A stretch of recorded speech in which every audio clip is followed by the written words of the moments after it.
All right, episode 117. We are back in the building. My boy got his tea, got his juice. We are back in the spot. It's the pod, the show about nothing, radio show about nothing, podcast about nothing. And in the middle of this long intro, stop, like, subscribe, comment, send it to a friend, send it to an enemy, send it to a business partner, send it to whoever, watching sports, listens to music. So that's anybody, everybody, honestly. But to my left, of course, co-host, co-creator, Drock, rapper, anybody, all-time quarterback, Chris Paul disciple, Rajon Rondo disciple. Yeah. What you talking about? Welcome back, baby. This is a show about nothing. Episode 117. I am Rock. It is an honor to be here, but I'm so excited. It's a lot to get into. A lot of takes have aged very poorly over the past 6 days. It's been a long week. Some takes have aged very gracefully over the past 6 weeks, maybe a year, if I bring some stuff up from last year just to feel good about myself. But listen, you know my rule. You're never wrong, just early. You feel me? It's great, but y'all know we got what we got to get into. I'm sorry, let me slow down. I just left the Braves game. I just want y'all to know. So shout out to the Braves. Shout out to Taylor's mom for the season tickets. I just went to go eat dinner. I ain't gonna care. Yeah, I heard they suck now. I was like, no, they back on track. They back on track. They Yeah, they back on track. They were losing God. when I left, but they won like 8 of the last 10. That's not bad. They killing. But. So I just went to, the little concession stand area at all the stadiums be having the free spot, her season tickets in the free spot. I was like, let me go get me a little dinner, go ahead, watch a little baseball for 3 innings, watching basketball at the game, go take my ass home. I feel like that's super far, like watching the game at a game. Right. Great time. So obviously Nelson is here in New York zone, Philly zone. We on. You see the jersey, you see what we about to get into. Yeah. But first. Real quick, we do have to touch the NFL because the NFL is the king. Facts. Pickens to the Cowboys. Yeah. Traded for a 3rd-round pick after the draft. That shit is crazy. The draft was 2 weeks ago, and he was like, you know what? Fuck that draft. Yeah. You know what? I don't care about that draft. Yeah. So, reactions. We be so right about everything. We be so right about everything. I be so right about stuff. I forgot I had a take on this. I completely forgot. We nailed this. I was like, yeah. So you clearly don't want George Pickens. Like, you don't trade for DK when you have George Pickens. Like, somebody's got to go. And even if you were going to try to finagle and keep them both and pay the money, the T. Higgins contract ended that. Because you are not paying both of them $60 million a year combined. No, you are not. I like it for Dallas for the short term because it's only going to be a 1-year rental, but that receiving court is terrible. They have no running backs. Offensive line is rebuilding. You needed something out wide to help you with. On the field, good luck, Dak. Salute. Hell of a guy. No, sir. As an Eagles fan, I despise the move. I'm disgusted. That's right. Especially after losing big play Slay. I don't know. Shout out Unc. Yeah. Unc went to the Steelers. Yeah. You know what I'm saying? I don't know who next to Q is going to guard GP. That's a tough assignment. Gotta be Coop. Nah, Coop in the slot, bro. He stay in the slot. That's so it's going to be either Keely Ringo or Adoree Jackson. I don't know. Shout out UGA, Keely Ringo. Keely Ringo, big UGA dog for sure. Yeah. Amazing move for Dallas, which I'm not used to saying. Not used to saying in the Jerry Jones era, but yeah, it's a great move. Even for the 1-year rental. Mm-hmm. I think we need to really start looking at the Steelers as like we have to forget the 6 rings. We gotta forget the Ben Roethlisberger, the Mike Tomlin, and just we have to start treating the Steelers like the Browns and like the bottom tier franchises right now. And like everything that I think that they have done is just been a cataclysmic collapse. Like they made no move to get no quarterback. They're waiting on Aaron Rodgers to see the schedule. That's a new rumor. You feel me? They done gave $150 million to bring DK in just to ship off GP. They gained a draft pick just to not use a draft pick on the draft where they could have got a receiver to replace GP. Right. Like, I think that it's literally the definition of hustling backwards. You don't want to pay GP, so I'm going to trade for a wide receiver. I got to pay more to who's older, and then I have to trade away George Pickens for less than what I got him for. Like it was a downgrade in every possible way. You fucked up the cap. You got a worse player. Like, I don't know, bro. All right, so I have a rule that I don't talk about the Cowboys until football season because I despise how much they are talked about on TV. But I love George Pickens, UGA's home, so I will speak on this for just a moment. Yeah. I absolutely love this move for the Cowboys. Why? Because, selfishly, has nothing to do with on the field. Okay. And everything to do with how much the Cowboys are on TV during the NFL season. Okay. So now it's like, all right, when I see a Cowboys on primetime for the 9th time, it's like, not so bad. I can see George Pickens. Yeah. At least I'm seeing some cool offense. Yeah. Listen, now just to throw the aura in there, I do want to add this to it. I like him on there because the Cowboys were kind of soft too. Like, even if he's not gonna be good, like crash out on somebody in the Eagles. Like, don't like take it, stay, let him fight. Like, exactly. Like they be looking dejected out there. Exactly. Yeah. Yes. He gave him some swag. I could care less about what happens with the Cowboys. Yeah. Everybody knows they're gonna win 10 games and they're gonna lose in the first round of the playoffs. Who cares? Yep. We all know that's gonna happen. Their defense ain't got no better. Yeah. Their team ain't really get that much better. Their offense went from I lost my quarterback to I got my quarterback back. Yeah. Who cares? I'm gonna be honest. I don't care about the Cowboys. We're back. All right, so yeah, I was just talking about how much I don't care about the Cowboys, and I wanted to piggyback off of Nelson's point about the Steelers, but I wanted Ish to address it first about him saying the Steelers are the Browns and a poverty franchise at this point. Honestly, you got to look at, especially in the most recent years, the Steelers haven't won a playoff game since like Trump's first term or like Obama's like last one. Like, I think it was like 20. Like we're talking, 16. We're talking like pre-endgame. That's how you like. You know, niggas be like AD, like BC. Like I use before endgame, after endgame. Like it has been a long time, like decade plus since the Steelers were a serious team. Yeah. And even when they were good, of course, they ran into the boot of Tom Brady a couple times. For sure. But I ain't gonna lie. And I listen. You know, Chris hates this because I talk about the Falcons curse. I think they got the AB curse, man. I ain't gonna lie, bro. Like Lil B? Yeah, bro. I think them niggas cursed, Lil bro. B, AB. What they CTE. did to that nigga brain, bro, I think them niggas cursed, bro. Damn.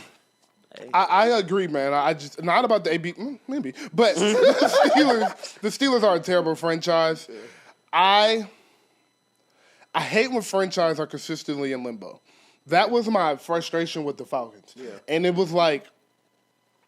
It felt like everything the Steelers do, the Browns do, kind of. They just suck. Yeah. But the Giants, the Jets, it feels like everything they do is safe. Right. And then when they decide to make a splash move, it's a stupid splash move. A la waiting on a 41-year-old Aaron Rodgers who just had an awful season and clearly does not care about football, and football is clearly not his first priority. He does drugs, too. Waiting on him to be your quarterback.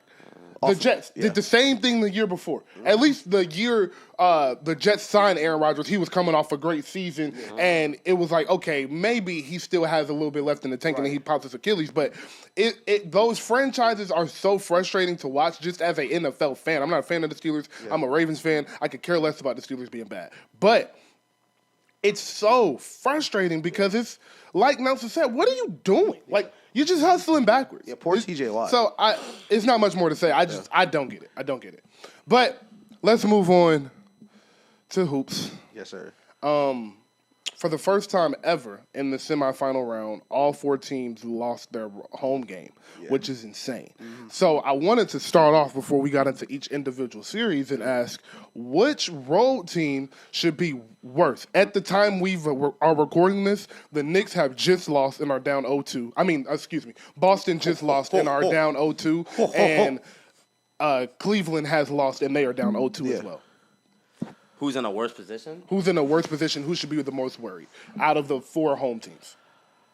I'm gonna say Cleveland. I'm gonna say Cleveland because it feels like I'm gonna let you do Boston and New York. But the reason I say Cleveland because it feels like they can't close the door and they're not 100%. It feels like everything's going wrong for Cleveland all at once. Like Darius Garland's toe, DeAndre Hunter's thumb, this guy's shoulder. Like everything's kind of stacking up and you can't close out games. Like Donovan Mitchell is giving like 130% effort just moving through people, not even like doing everything he can to score 50. And he scored 50. He's too tired to score the last 5 and when you lose. Like I think Cleveland is in a worse position because compared to Boston, of course, in the East, Yeah, you don't have the we're a champion like medal to like lean back on, and you already got a choke under your belt once with New York. Yeah, you already know what it feels like to do what you're doing right now, and you're doing it again. And this was supposed to be the we figured it out. We got the experience. Yeah, like what's the thing from Infinity War? Like if you want to call failure experience, like that's what the cast has. The cast has failure as experience. You cannot live with your own failure. Yeah, literally. So I'm gonna go to Cavs, especially unless Darius Garland comes back. It's really just on that toe. Yeah. Nelson. Yeah. I'll go in depth about Boston, but I do agree with you. I think it is Cleveland. I think Cleveland is in worse shape, especially as the 1 seed too. I think y'all got that pressure on y'all too. Yeah. That's tough. But Boston should definitely be worried. I'm not gonna lie to you. Listen, going into the season, we had Wingstop out there. You know what I'm saying? The move was Wingstop to get OG. Yep. You know what I'm saying? And Mikal. It was like that was the Celtics stoppers move. You know what I'm saying? And niggas thought it was funny. Yeah. Niggas thought it was funny. It's starting to look like it might be working. I don't know. You feel me? Y'all gotta go back to the Garden. Y'all gotta go back to the Mecca down 0-2. And listen, you got Missoula. I know that dude's a freak about basketball. Yeah. But I just watched that game. You know what I'm saying? And that nigga Tatum looks scared, bro. He's terrified, bro. He's rattled. He was like a deer learning how to walk. And listen, I got a few Celtics fans. I was just texting them on the way here while I was blasting straight Nas in the car on the way here. And there's a few of them niggas is telling us like, I ain't going, bro. Y'all might get us out of here. Bro, it's real, bro. And listen, go ahead, because I want to talk about this. I want to. And I'm gonna go on record real quick. I just want to say I thought we were gonna get swept before the series, and I'm gonna keep it all the way funky. I'm not the type of nigga. I don't backpedal or nothing. I stand on it. Hilarious. Yeah, I told everybody I know we were getting swept, and if we kept at least one game within 10 points, I was gonna be happy. That's a direct quote. Nah, that's crazy. Before I go, I do need to say something regarding Nas. I listened to New York State of Mind, New York State of Mind Part 2, Favor for a Favor with Scarface, and Life's a Bitch today. Immaculate music. I would just like to apologize for anything negative I've ever said about that man. Thank you. Let's go. That's not normal. Yeah, bro. That nigga can rap, bro. He is stupid. This is a quick side. This is a quick sidebar because I love Nas too. But like when niggas say what is an instant rap hip hop classic, it's always Illmatic. Illmatic always sounds like a rap classic. No matter when you it's hear not it. arguable. There's no one you could put that album in front of and tell me that's bad rapping. It's not possible. That AZ verse on Life's a Bitch, Lord have mercy. Lord. Okay, sorry. What the fuck? But the team I think should be most worried is absolutely Cleveland. Cleveland has a problem with you match up bad with this team. Boston, as you said, they can fall back on their championship experience. Truthfully, since last playoff run, they are better on the road. True. Like that, it's just what it is. They're better on the road. And third, you have been beating up on the Knicks all year. So you have all that to fall back on despite the problem you have right now. With Cleveland, you're 1-4 against Indiana this year.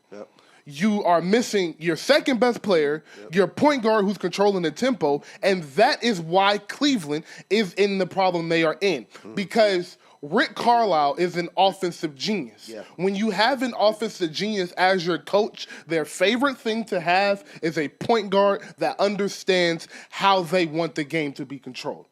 Tyrese Halliburton and the Indiana Pacers do an excellent job of controlling the pace, and without Darius Garland, Cleveland is just up and down and at a pace they don't want to play at, which is why Donovan was exhausted yesterday because Indiana starts the offense with 21 seconds on the shot clock. So Cleveland is in a world of trouble, and it wouldn't surprise me if they get swept. It wouldn't surprise me at all. If DG don't come back and Mobley don't play the next game and they lose game 3, they're getting swept. That's 1,000% a fact. And the biggest thing that stood out for me with the Cavs Pacers before I hate on Tatum is something that you always talk about in the playoffs is the Cavs aren't getting no easy buckets. None. Because Darius Garland isn't there to set the table for everybody. Yes. So what you're seeing is like, yeah, they're scoring because Donovan Mitchell is a psychopath. So he's just going to keep your offense in the game, but you're not getting easy points. What you're seeing is like the Pacers are going to score 90 easy points, and then they'll execute when it matters. The Cavs have to execute the entire game. Yep. Perfect. And without Darius Garland, now you really feel that too big lineup. Yep. Now it's really a too big, cluttered, because you don't have the floor space. And listen, that Tyler Jerome shit. Listen. Sweet. Warriors legend. Warriors legend. Tyler Jerome. Gotta get that nigga off the court. That shit cool on the bench. Bro. Yeah, that's some Miami Heat shit. You're not winning no important games with Ty Jerome closing, bro. Nobody takes The more. Miami Heat shit is a perfect example. That's That's a perfect explanation. You are not Eric Spoelstra, nigga. Yeah, nasty. Nobody takes more open shots than the Pacers, bro. No one. Nobody. Like it's just so easy for them. And the thing with the injuries is like I haven't heard a peep about when they expect DG back. That's the thing. They don't even know. Because it's his toe, so it's like, it's just going to heal when it heals. Yeah. Steven, I know Stephen A. don't give a fuck about sports more. That nigga got on TV and said, I know it's a big injury, but come on, bro, you just got to try to play. That nigga, I think, no, you're right. Stephen A. Smith don't give a fuck. That no nigga more. looked in the camera like, you just got to lock in. Like fine. No, He was like, they need you, bro. yo, Hey, that bro. shit is crazy. No, that's funny as hell. But Boston, New York, I know it's a hot topic. We want to talk about it. Let's go ahead. Take it away. You deserve it. No, I want to ask you. I know this is for you. What's up with your boy? What's up with your man? Hey, Nelson, can you answer a question for me? Listen, I'm with you because I tried to defend him too. Can you answer a question for me? Where's Luca right now? Okay, that's fair. All right, Cancun. It's Luca. What time does he play basketball? And I confuse. All right, Luca at home right now. what time do the Lakers play? Is it on NBA TV? Yo, hold on. Before you continue, let me tell you how similar we are. We in this 2K chat with this nigga who be trolling about Steph. Every morning since the Lakers have been eliminated, I wake up like, what time do the Lakers play tonight? Where is Braun on my TV? Bro, yo, that's how alike we are. Like, I've been waiting to say that shit all day. But okay, seriously, Boston reminds me of the Denver Nuggets last year. This series reminds me of the Denver Nuggets last year. Walking into the second round, thinking you're the overwhelming favorite, you're about to run through this conference, and you run into a team with a superstar that built an organization that built a team to beat you specifically. 1,000%. 2018 Rockets. Yep. Chris Paul just got hurt. We never know how that series ends. I can tell you how it ends. But anyways. Boston, New York does something to you. New York bothers you and is so physical and is so in your lap every possession, every dribble, they make you want to take the easiest shot possible. Yeah. It was what the Rockets were doing to the Warriors. Right. This defense is so exhausting. I would rather settle for a three than try to get a good mid-range shot, than try to get to the hole because it's so hard. It's so physical. It physically pains me to try to get to the hole because of how much contact it is on the way down there. Without fouling or with fouls they're not going to call. Yeah. That being said, obviously Boston has fallen in love with the three, but the problem with the Boston falling in love with the three is you don't have Steph Curry and Klay Thompson. Exactly. You have streaky three-point shooters. Yeah. So if they're just off, they are just off for the series. Yeah. It was never a time where we watched Steph and Klay get off for an entire playoff series because they're pure shooters. It's what they do. Ray Allen, Reggie Miller, Dame. Go down the list of the guys that are real shooters. You don't have bad series of shooting. You have a bad game, maybe two. Right. Boston has missed the most threes ever. Yeah. That's crazy. Between two games. Wow. Last game, they shot 63s, bro. There was a stretch where they shot 20 shots, and 19 of them were threes. That's disgusting. They're playing a disgusting brand of basketball. Niggas telling me Steph not to go. But I want to give New York credit for this because everybody on TV is just like, what is Boston doing? What is Boston doing? Why is Boston doing this? That's the question. It's because of the physicality. So I'm going to let y'all take it away. And I agree, and I'm going to piggyback just, of course, with some Tatum hate, of course, because I do agree with you. And I feel like my biggest problem with the Celtics and what we have been saying about Tatum is, for better or worse, he's a system player.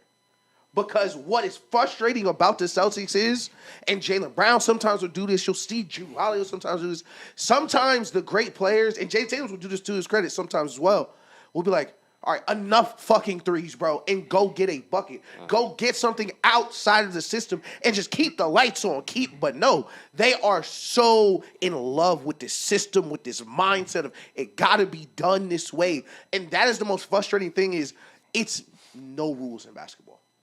It's almost like I'm one of those people, I hate absolutes in real life and absolutes in sports. Hey, when people be like, that's a bad throw, like, there's so much in context. Like, that's a good open shot, says Joe Mazzulla, because it's open in the corner.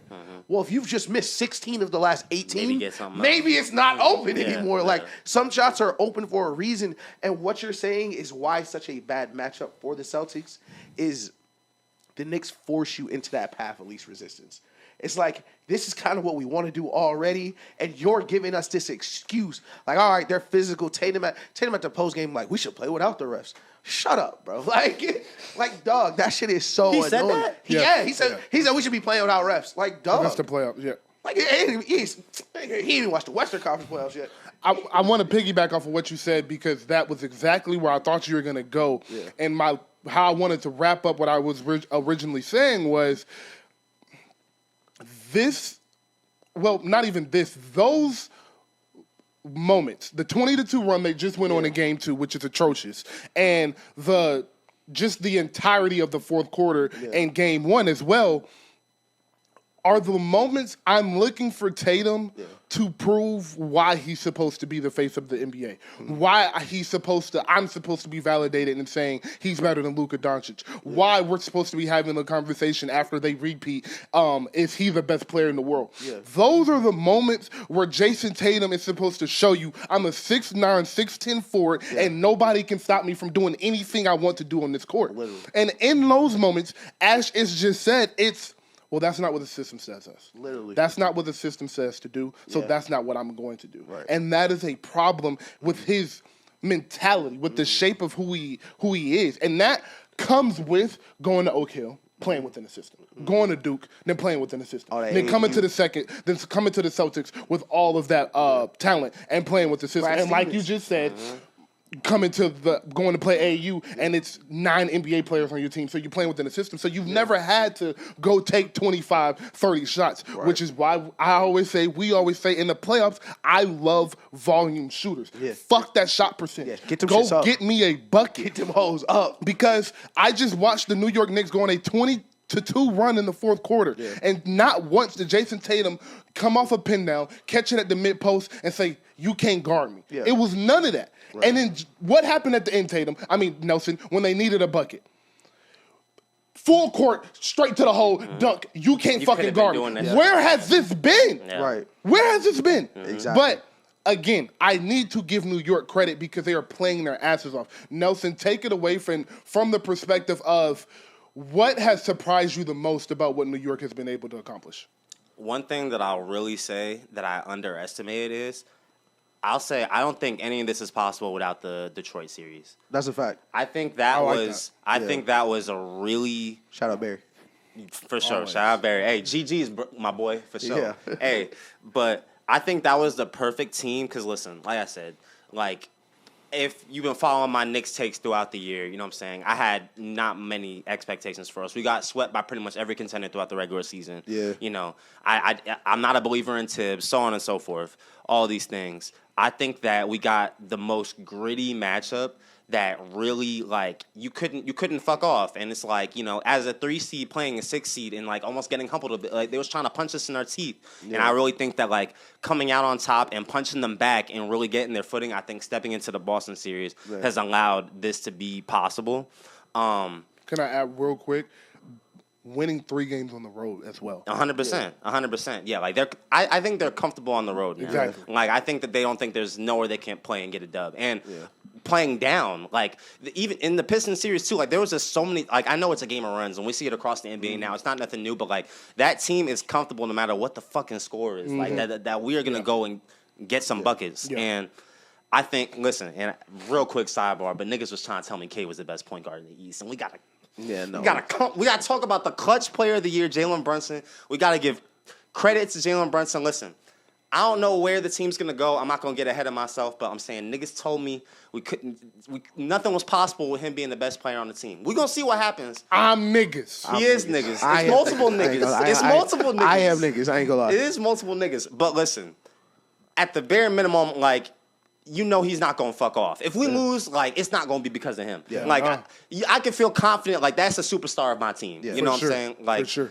And he's emerged, and there's no one in the fourth quarter I'd rather have than him. And I think that he just gives everybody confidence. We have people like Josh Hart stepping up, diving for rebounds and stuff. Like, just the New York DNA is just so coded in this team that even though I think we play with an uncreative offense with Tibbs at the helm, I just think that it's literally led by hope. Listen, the power of friendship. That's a fact. Listen, Villanova boys. You feel me? That spirit is in them, and we're going back to MSG, dog. Is the celebrities is gonna be there? Ben Stiller is gonna be there. Tracy Morgan is gonna be there. Joe Budden, 50 Cent might be. Nice. Gotta get officially freeze in there.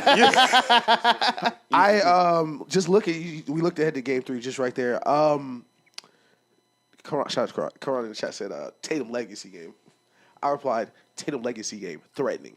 Like, threateningly. Like, oh, yeah. Do you think, first, what is at stake for Boston going into this game? And do you think this would be a legacy game for Tatum? I'll start with the second question. No, this isn't a legacy game for Tatum.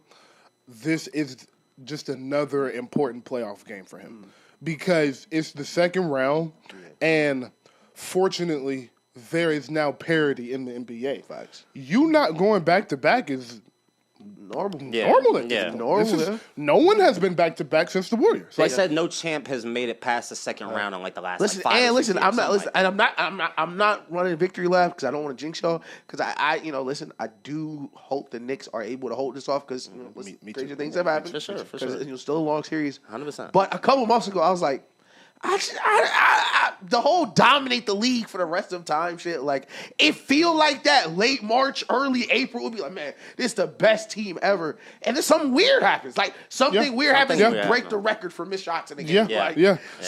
Most threes over 2 games. Like, just 72 minutes threes over 2 games. Like, just crazy shit. So, exactly. I don't think this is a legacy game for Tatum. It's another big playoff game that he should win and he needs to win for me to keep throwing him in the conversations I'm throwing him in. But what was the first question you asked? What's at stake? I'm going to go league-wide and say maybe a new great era of basketball. Yeah. Like, realistically, the conference finals can be Oklahoma, Minnesota, New York Knicks, and Indiana. Wow. That is amazing for the NBA. Without a doubt. 3 small markets plus the biggest market in basketball without one of the faces, and that has not been there. In like 30 years. So I'm looking at it from that perspective and saying that the league itself is kind of hoping New York pulls this out, hoping Indiana holds on, and hoping, as I said, the West plays out. Send Scott Foster in there, Game 3, handle it. I'm glad you said that because I wanted to say this like jokingly, but kind of not. Listen, David Stern built this league on a lot of important Game 3s.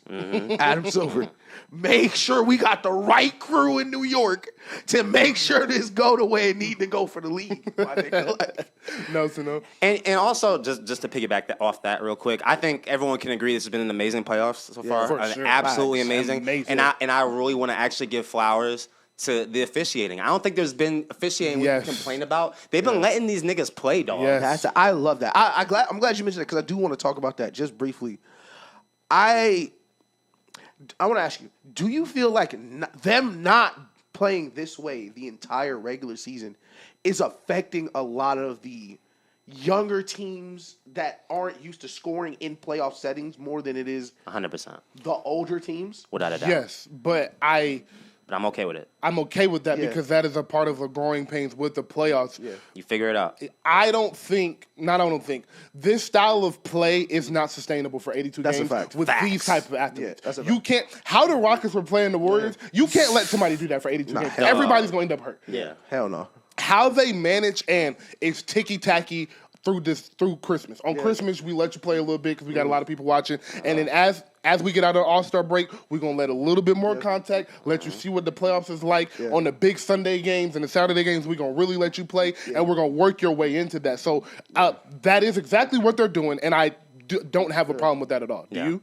No, I love it. I think that this is like, listen, you're a professional. This is a different setting. It's like when you have a regular job, you know what I'm saying? There's a certain time of the year where you got to really be on your shit. This is the busy season. You got to lock in. Like, listen, this comes with the job. Like, I'm going to adjust my play style. Listen, when they added, you know what I'm saying, with the foul baiting rules, you know what I'm saying? They adjusted. Shit, when they got rid of the hand check, like, listen, the game changes. Yeah. The game That's a changes fact. at different points. Yeah. You're a professional. You're going to figure it out. And I think the one clip that made me think about that, or the one play, was the Jalen Williams play at the end of the Nuggets game before the Nuggets got the ball back.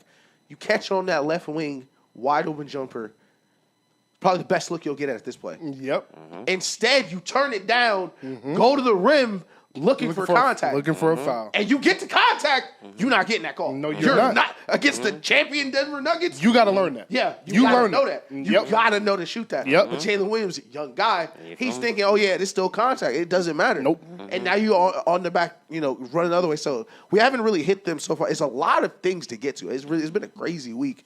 Going back to your question, though. Yeah. With Tatum's legacy game and what's at stake here for the Celtics. Yeah. So it's 100% not a legacy game. I don't think it could be a legacy game unless it's at least an elimination game. Okay. I feel like he had your back's against the wall, but like your back's not against the wall. Yeah. Like I just, like you said, it's the second round. Like maybe if it was the ECF, I just won't say it's a legacy game. Or if he was losing to Detroit. New York is a good team, bro. Yeah. The reason I asked, just to like give you some context of it, is I'm gonna leave the door open. Like I'm gonna leave the door a little creaked on the legacy game, because if he go for 45 and they come back and win the series, Okay, there's potential for a. then that would be like a leg. Because I feel like your legacy, because you can get a couple of different types of them. Like you can lose a series, still have a legacy game. Right. Like KD did with the Bucks.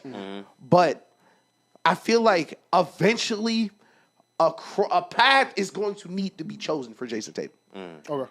Either he's gonna be the guy that we think, and that's gonna happen through a couple of moments like this. And it feels like we're kind of just been waiting. Like, all right.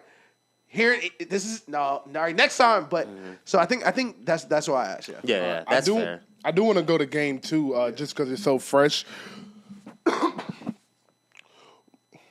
91-81, I believe, was the score. No, I lied. I said that wrong. 91-90, right? 91-90. 91-90 was the score. The Celtics scored 40 points in the second half. Yeah. I want to say that again. Yeah. The Celtics scored 40 points in the second half. They scored 23 points in the third quarter and 17 points in the fourth. That's ridiculous. It's a 2K game. That is a team with Jason Tatum, Jaylen Brown, Jrue Holiday, Derrick White, Al Horford, Peyton Pritchard, Kristaps Porzingis. The list goes on. They scored 40 points in the half. That's crazy. That Knicks defense is so frustrating and is so taxing on your mental. Yeah. That is why earlier I brought back out they make you take bad shots. Another reason they do that is because the physicality of their defense beats you down mentally. Yeah. So you're not even trying to think about what play to run. Right. If your picks are half-ass, you ain't coming off the pick tight, you just looping around, so it's easy to get through now. Yep. The New York Knicks are breaking them down physically and mentally, and they did that in this game too. As I was watching that fourth quarter, I was truly amazed at how much energy the Knicks were playing with versus how much energy the Celtics were playing with. Yeah. Nelson, as you were watching the second half, did you notice the struggle Boston was having on offense, or did it still feel like just a playoff game to you? No, I 100% noticed their struggles. Listen, y'all ever seen Shawshank Redemption? Yeah. No. Yeah. You haven't? No. Classic, okay. brother. Well, all right. No surprise. Basically, imagine that. I saw next Friday, though. Hey, valid. Listen. Shout out Mike Epps. Listen, before you continue, next Friday is a better movie than Shawshank. Anyways, imagine Shawshank Redemption. Imagine like the niggas just never broke out. That's what just happened in that fourth quarter, basically. Just crawling. Yeah. Just jail the entire time. Yeah. Listen, I think we also have to listen. I can't believe I'm about to say this. I think this is one of the first times I've seen Thibodeau outcoach Joe Mazzulla in that game. Okay. In that game, I would agree with that. I love it. I done seen. We had Mitch Robb out there. We all know Mitch Robb can't make a free throw to save his fucking life. They fouled that nigga. Boom. They were about to bring in OG. They were like, never mind, bring it back out. They fouled Mitch again to get us one foul away from the bonus, and then brought OG back in. Listen, like they're like, nah, we gonna just foul the fuck at him because we know he can't make these shits. Like, nah, you really thought did the sub right? Got him right then and there. Genius. I know exactly what you're talking about. Yes, that was real big brain shit right there. And then also the period where in the beginning of the fourth quarter where we got to rest Brunson and Cat, and then Bridges just started going off. You know what I'm saying? Like just that timing. That was one of the first times I felt like Brunson was actually fresh to close the game. You know what I'm saying? And you saw it, and he hit the big shots at the end. I love the philosophical coaching matchups between Mazzulla and Tibbs, just because they're so polar opposite. So polarized. 100%. Like Tibbs is like it's really like the old master versus the young nigga who Mazzulla knows in his heart the Celtics should take a three every possession. He just don't want to tell everybody. He just don't want to tell everybody. Like, because if he did, niggas would look at him crazy. Yeah. Tibbs knows their best chance is if he plays Jalen Brunson 48 minutes. But he don't want to tell nobody either. Like these niggas are both psychos. For sure. And like just trying to mask it as much as they can. Like I love the juxtaposition between them right there. So Ish, you spoke about how I want to read some stats from game one just because they were so jarring. So this is the craziest stat I've ever heard in my life. 31 of their threes in their first games. Yeah. This is all game one stats. 31 threes came before 12 seconds were left on the shot clock. Jesus. Which means 31 of their 63s came before there was half the time left on the shot clock. That is ridiculous. That is ridiculous. I just said this one. 19 of their 20 shots in the third quarters were threes. Jesus. In the second half, they had 12 points on 26 jump shots.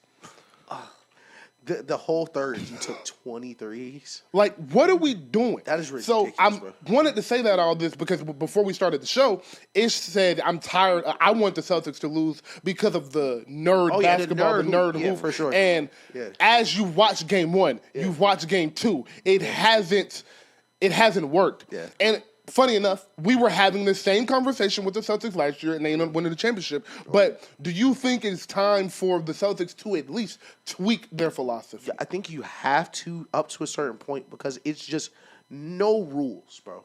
It's no absolutes. It's no it's no shortcuts to being a champion in the NBA. The shortcut is not let's just jack up a bunch of threes as many as we can because we'll get in the aggregate more points. Yes. Well, playoff games aren't played in the aggregate. They're played through 4 quarters.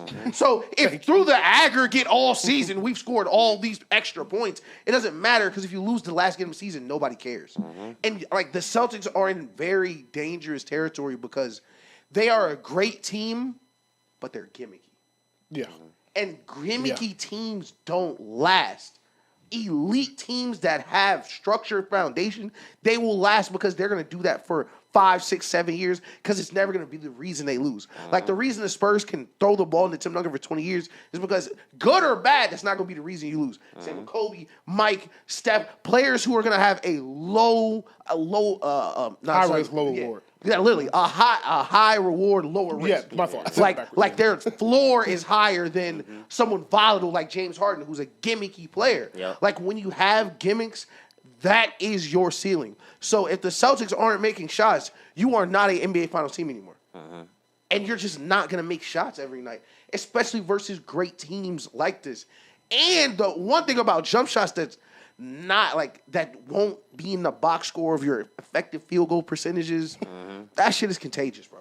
Yeah, easily. I don't. I hate when people pretend like, oh, yeah, it was just aberration night. No, he saw him miss. He saw him miss. It's contagious. Everybody's missing. We done missed 14 in a row. You saw it in the Timberwolves game. It took Naj Reid 4 quarters to take the lid off the rim for the Timberwolves. Yes. Like that's really how it goes. And I feel like at some point, either the Titanic is going to sink or you're going to move out the way of the iceberg.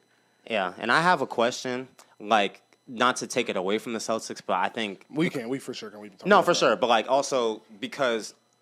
Mainly because I want to say, like, obviously we know the threes are a part of the Celtics system, like, that's their system, but also, like, if this stat means anything to y'all, so they missed 45 threes in Game 1. That was a record for most missed threes in a playoff game. Yeah. Prior to that was... like a day or two prior when the Wolves missed a record Minnesota, for threes in a playoff game. Before that was the Heat in round 1 of missed threes in a playoff game. So it was broken 3 times this playoffs alone. But what do we think this means for the league as a general? What's so interesting about this is because Minnesota won their game. Right. And that's why the stat isn't super worrying for me because you could see Minnesota was like, all right, bro, it's just not working. Like, and we're going to go to something else. But the Heat didn't change. The Celtics didn't change. And they're losing. So as long as these teams, like if the Celtics crash and burn because they don't stop shooting threes, teams are going to stop shooting threes. Because like we say, it's a copycat league for good and for bad. Yeah. Like everybody wants to beat the Celtics when they win the championship. But if you crash and burn doing the same shit you won the championship with, nobody's going to want to do that. Yeah. So I think like Daniel said, like I mentioned before the show, like for the NBA gods, for the sake of basketball, like it's not letting that nerd shit prosper, bro.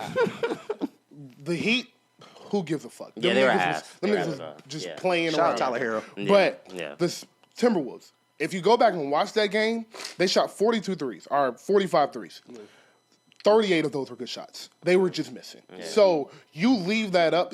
That is what it is. The 63s for the Celtics is not sustainable, is not something you're going to see teams follow. They're not going to play copycat with that. This playoff run is going to bring the parity back in the different types of offenses, especially if we get either of Minnesota or Golden State and then the rest of the teams I named earlier with Oklahoma, New York, and Indiana, because it is going to be 4 different offenses. So we'll just go with Golden State, their motion offense. Then we have OKC with the focal point, and then we play drive and kick, and we let everybody ISO a little bit, and then we have a few sets we get into when it really matters. Indiana, 7-second offense, we up and down, and we got a few sets we get into, a few high pick and rolls we run, and New York straight isolation, JB, you cook at the end.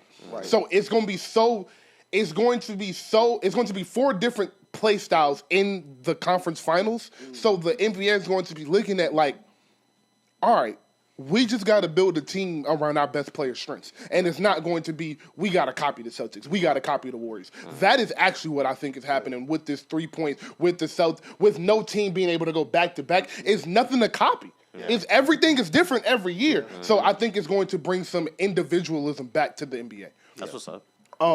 But I want to end with our thoughts on the New York series. Do we think New York is going to pull this out, or do we think Boston's going to come back? Fuck it, I'm all in. Hey, Knicks in 5. Fuck them niggas, bro. Let's go. Boston, bro. Let's go. Okay. I'm sorry, Alicia. Yeah, I'm gonna go Knicks in 6. Listen, yes, sir. Yes, sir. Listen, so like pass your chest like Kobe did when he made that shot. Come on, dog. I was there. You feel me? So I said we was gonna get swept, bro. Yeah. You know what I'm saying? I'm here to renege. I'm here to apologize for my outburst. You feel me? I'm a believer. I'm bought back in. It's fuck them niggas. And I'm a believer in the stat again. Like I said, no champ has got out the second round like the last 5 years. Some shit like that. I'm here. We gotta make it 6, motherfucker. Let's go. All right. So I am praying, and I mean praying, that New York wins this series. And I mean that. Yeah. I love Jalen Brunson. Yeah. I was hating on him early in the playoffs. They stopped calling on him fouls, and he said, fuck it then. Yeah. Stop me. Yeah. Stop. Figure it out. Yeah. Like, I love Jalen Brunson. You know he's going to. You know it's going to him. Dog. And in the fourth quarter, you can't stop that shit is. It reminded me of Kobe. Yeah. Like when I was young watching Kobe, it felt like Kobe did not miss in the last 6 minutes of the fourth quarter. And like the thing, like like the volume score thing that we be talking about. The more in the playoffs, bro, it lasts 5 minutes, bro. Get the ball in Jalen Brunson and just let him shoot. Damn. We gonna die with our best player. Yeah. That's how I love it. But I say all that to say, I do think my basketball brain is saying Boston is going to win the series in 7. They're going to get it together, but I am praying they don't. And I want Knicks in 6. That is what I want as a basketball fan. I want the Knicks and the Pacers in the finals, and I don't even care who wins the series. I just want something different in the NBA. Knicks, some Pacers, crazy shit. Give me Knicks OKC, some wild shit. Knicks Pacers will be crazy, bro. But like, yo, I'm telling you, it was something in the air. Couple months ago, I was like, bro, this shit's gonna be He did say weird, bro. He said it at the beginning of the playoffs. He said the Knicks was. I don't even know if you remember this, but he said when we did the playoff predictions, he said the Knicks was beating. The Knicks was gonna beat the Celtics in the finals. Oh shit! I mean, the Knicks was gonna beat the Celtics in the semifinals. That's hard. He was like, I swear he said that because he was like, I just feel like he was like, remember the Bucks, remember Denver. Yeah. Like I just feel like weird. It's something about like, teams can't go back to back right now. It's hard, bro. Yeah. Like it's hard to do that. Like, bro, It is. Braun went back to back. What, once? We talking Braun. Yeah. Damn. Braun went to 8 finals. He only won 2. Shout out that nigga Kobe, man. Yo, Shout out that nigga Kobe, that man. shit is hard, bro. Tim Duncan never went back to back. Like, it's niggas that, like, it's very hard to win 2 straight championships, Look, bro. the Cavs and the Warriors spoiled us with all of the finals and just got 2 back to back. You thought once you saw the best team, they was just always the best team, and that's we literally saw 2 top 5 players in the peak of their powers in the same just time, going like at it. just going at it. So like we're not gonna see that again for a long time. And I'm glad. And to the next series. Let's go to the Warriors in Minnesota because OKC Denver is playing right now, so I don't want to do too much with that. But Ooh.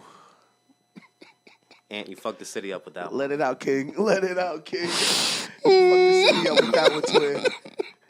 I ain't gonna lie. Steph said, listen. They said Steph's never strained a muscle in his NBA career.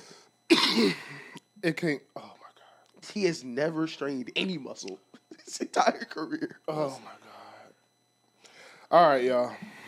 Steph got hurt. Warriors won. It was a yin and a yang all throughout my night. Yeah, what's the Alonzo Mourning gif? He's like, yeah, just gotta a soul for a soul. How many Marvel references can we get in this show?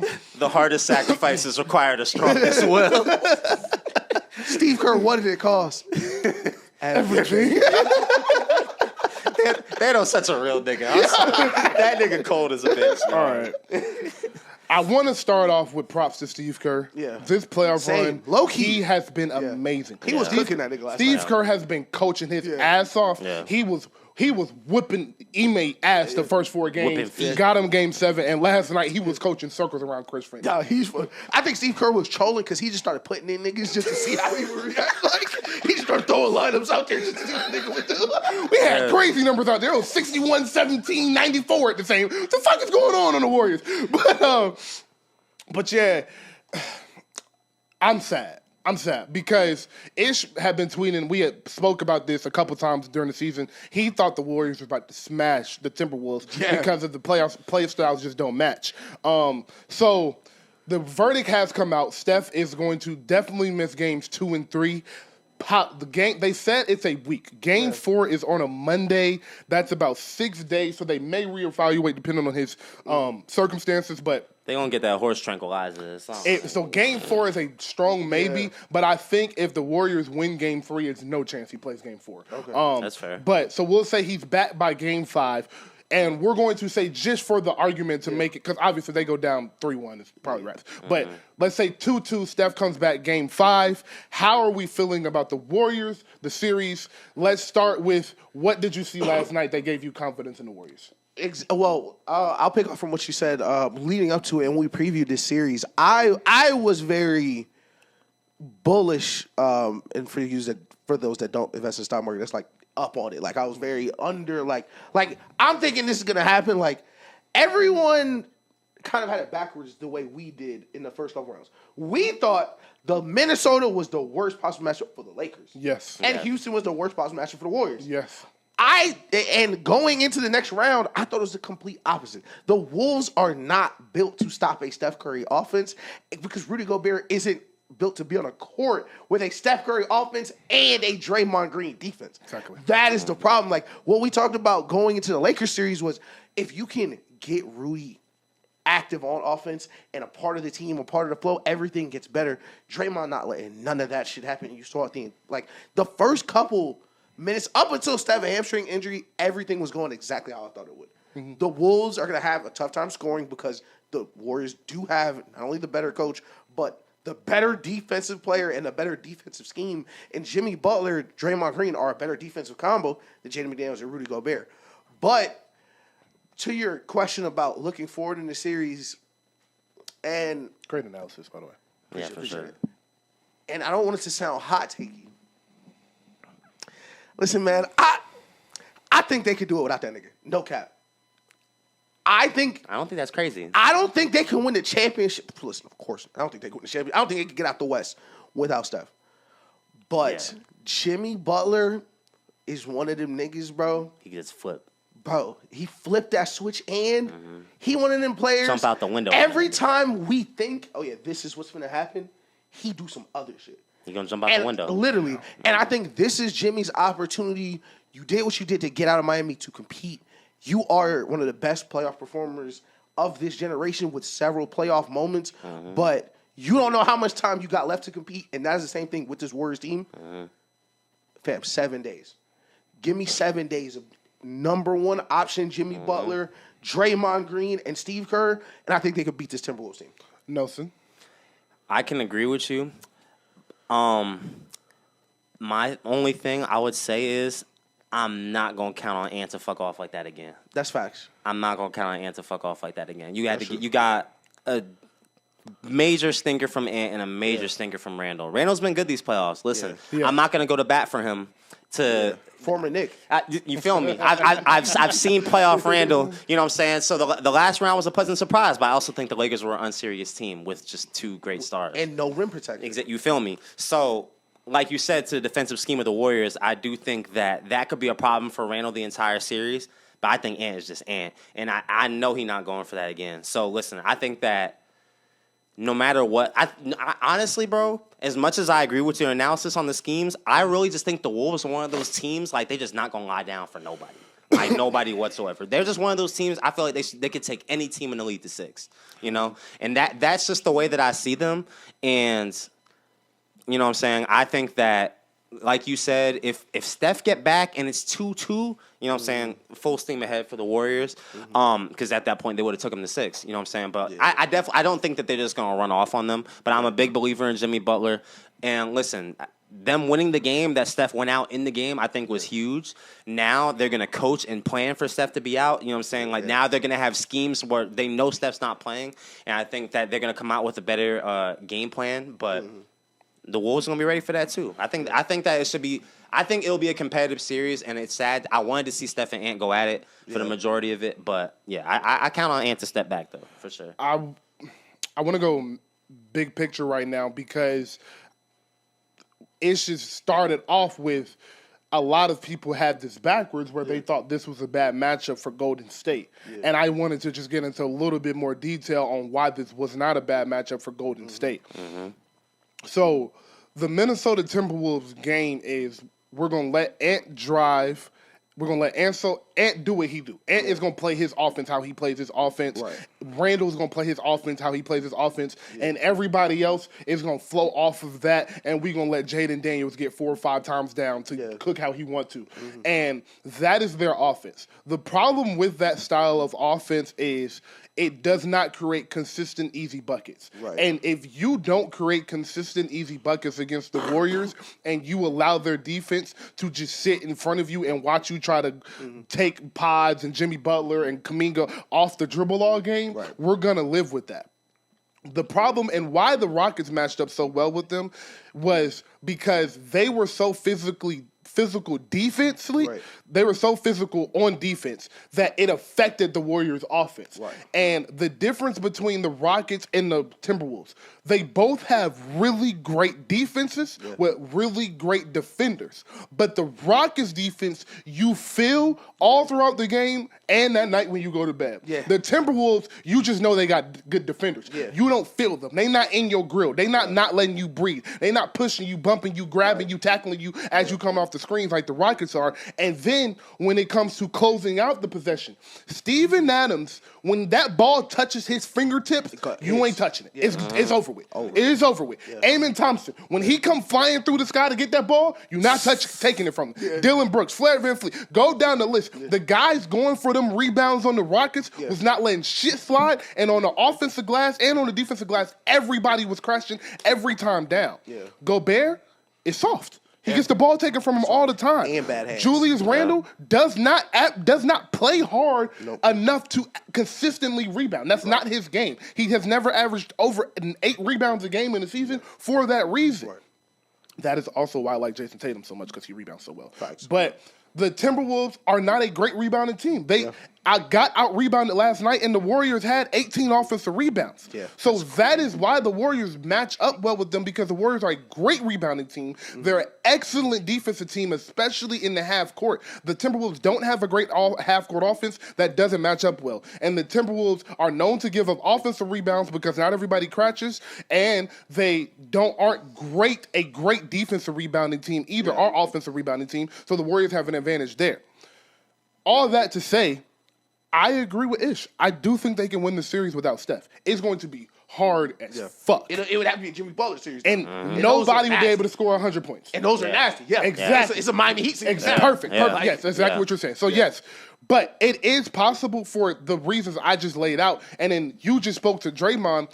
Draymond has a vendetta against Rudy Gobert. He refuses. Just like he had against Dylan Brooks. Yes. Rightfully. He refuses to let Rudy Gobert have a good game. He doesn't make him look great. He does not respect what he does. He does not think he should have him every Rudy defensive player of the year, Draymond should feel like that's mine. Yes. So all of those factors, I think the Warriors still have a chance. How I think this is going to play out, truthfully, the Timberwolves are going to win game 2, maybe by about 7-7.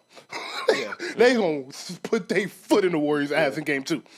And they gonna be out by halftime. Draymond gonna play 12 minutes. He gonna get a good rest. They gonna come home for game 3 and be locked the fuck in. And that's gonna be the Jimmy game for 38, 10, and 11. That's gonna be the game they win. Game 4, I don't know. I don't know. I gotta see the next 2 games. Game 4, I'm not sure, but I do think it'll go 2-1 into game 4, and then we'll go from there. This is why I do not like saying this, because of course it's an Atlanta show. We love Ant. Listen, everyone loves Anthony Edwards. Yeah. But Draymond Green and Steve Kerr game plan for LeBron James in 2016. Draymond Green and Steve Kerr game planned for 2017 through 2019 Harden in Houston. 2019 Kawhi, 2017 Kawhi. 2016 Kevin Durant and Russell Westbrook. 2015 Dame, 2016 Dame, 2015 CP3. And what you saw game 1, Jason Tatum. What you saw game 1, I don't know if the Wolves' offense is good enough to sustain what the Warriors' defense is now. Because pre-Jimmy, the Warriors' defense was, you got Draymond, da-da-da. Post-Jimmy, that's the best defense in the league. And, like you say, they don't get any easy buckets. Like, Ant's ceiling is going to be dependent on how many easy buckets can he get the rest of them. If he is able to create the entire series, they're going to win the series. But if it's going to be on Mike Conley and Dante DiVincenzo and Rudy Gobert to find their own offense, they're not. I don't like their chances in the series, because I feel like they're gonna have a hard ceiling on how many they really can score, even without Steph being there. Because I'm going to say the Warriors are going to do with their game plan is, Ant, go ahead. Yeah, go right to the hole. Yeah. Because I'm not going to tell Draymond or Jimmy, whoever's on Rudy, to come off of him for him to get an easy putback, and we gonna let McDaniels, we might help off a little bit, and in Nikhil Alexander, we might help off a little bit. But Mike Conley, we're going to stay put to. Nas Reed, we're going to stay put to. We're not going to give up no open threes. Yeah. And you can get to the hole. You can go for 36, go for 37, do whatever you do. But we're not going to let the others get involved. And that way in the fourth quarter, when it's a tight game, when they do get an open shot here or there, they're not going to be ready for it because they're going to be cold all game. And I think the Warriors' goal is to make these games as ugly as possible for 4 quarters, keep the game tight within 6, and let Jimmy take them home. And lastly, this is something you're always talking about with Minnesota, bro. When you don't have a point guard, it's 1 or 2 niggas on your team that can really dribble. Exactly. And versus a team with this many great defenders that are closing out the way the Warriors are, the minute Jaden McDaniel puts the ball on the ground, you won the possession. Right. Whether he scores or not, that is what you want. When Mike Conley's catching the ball with 12 seconds trying to create, that is what you want. So, like, Ant is carrying such a load for this offense. And I'm going to take you to the flip side because I do think that's what they're going to do. But, you know, especially because it's a long series, you change your coverages up so much.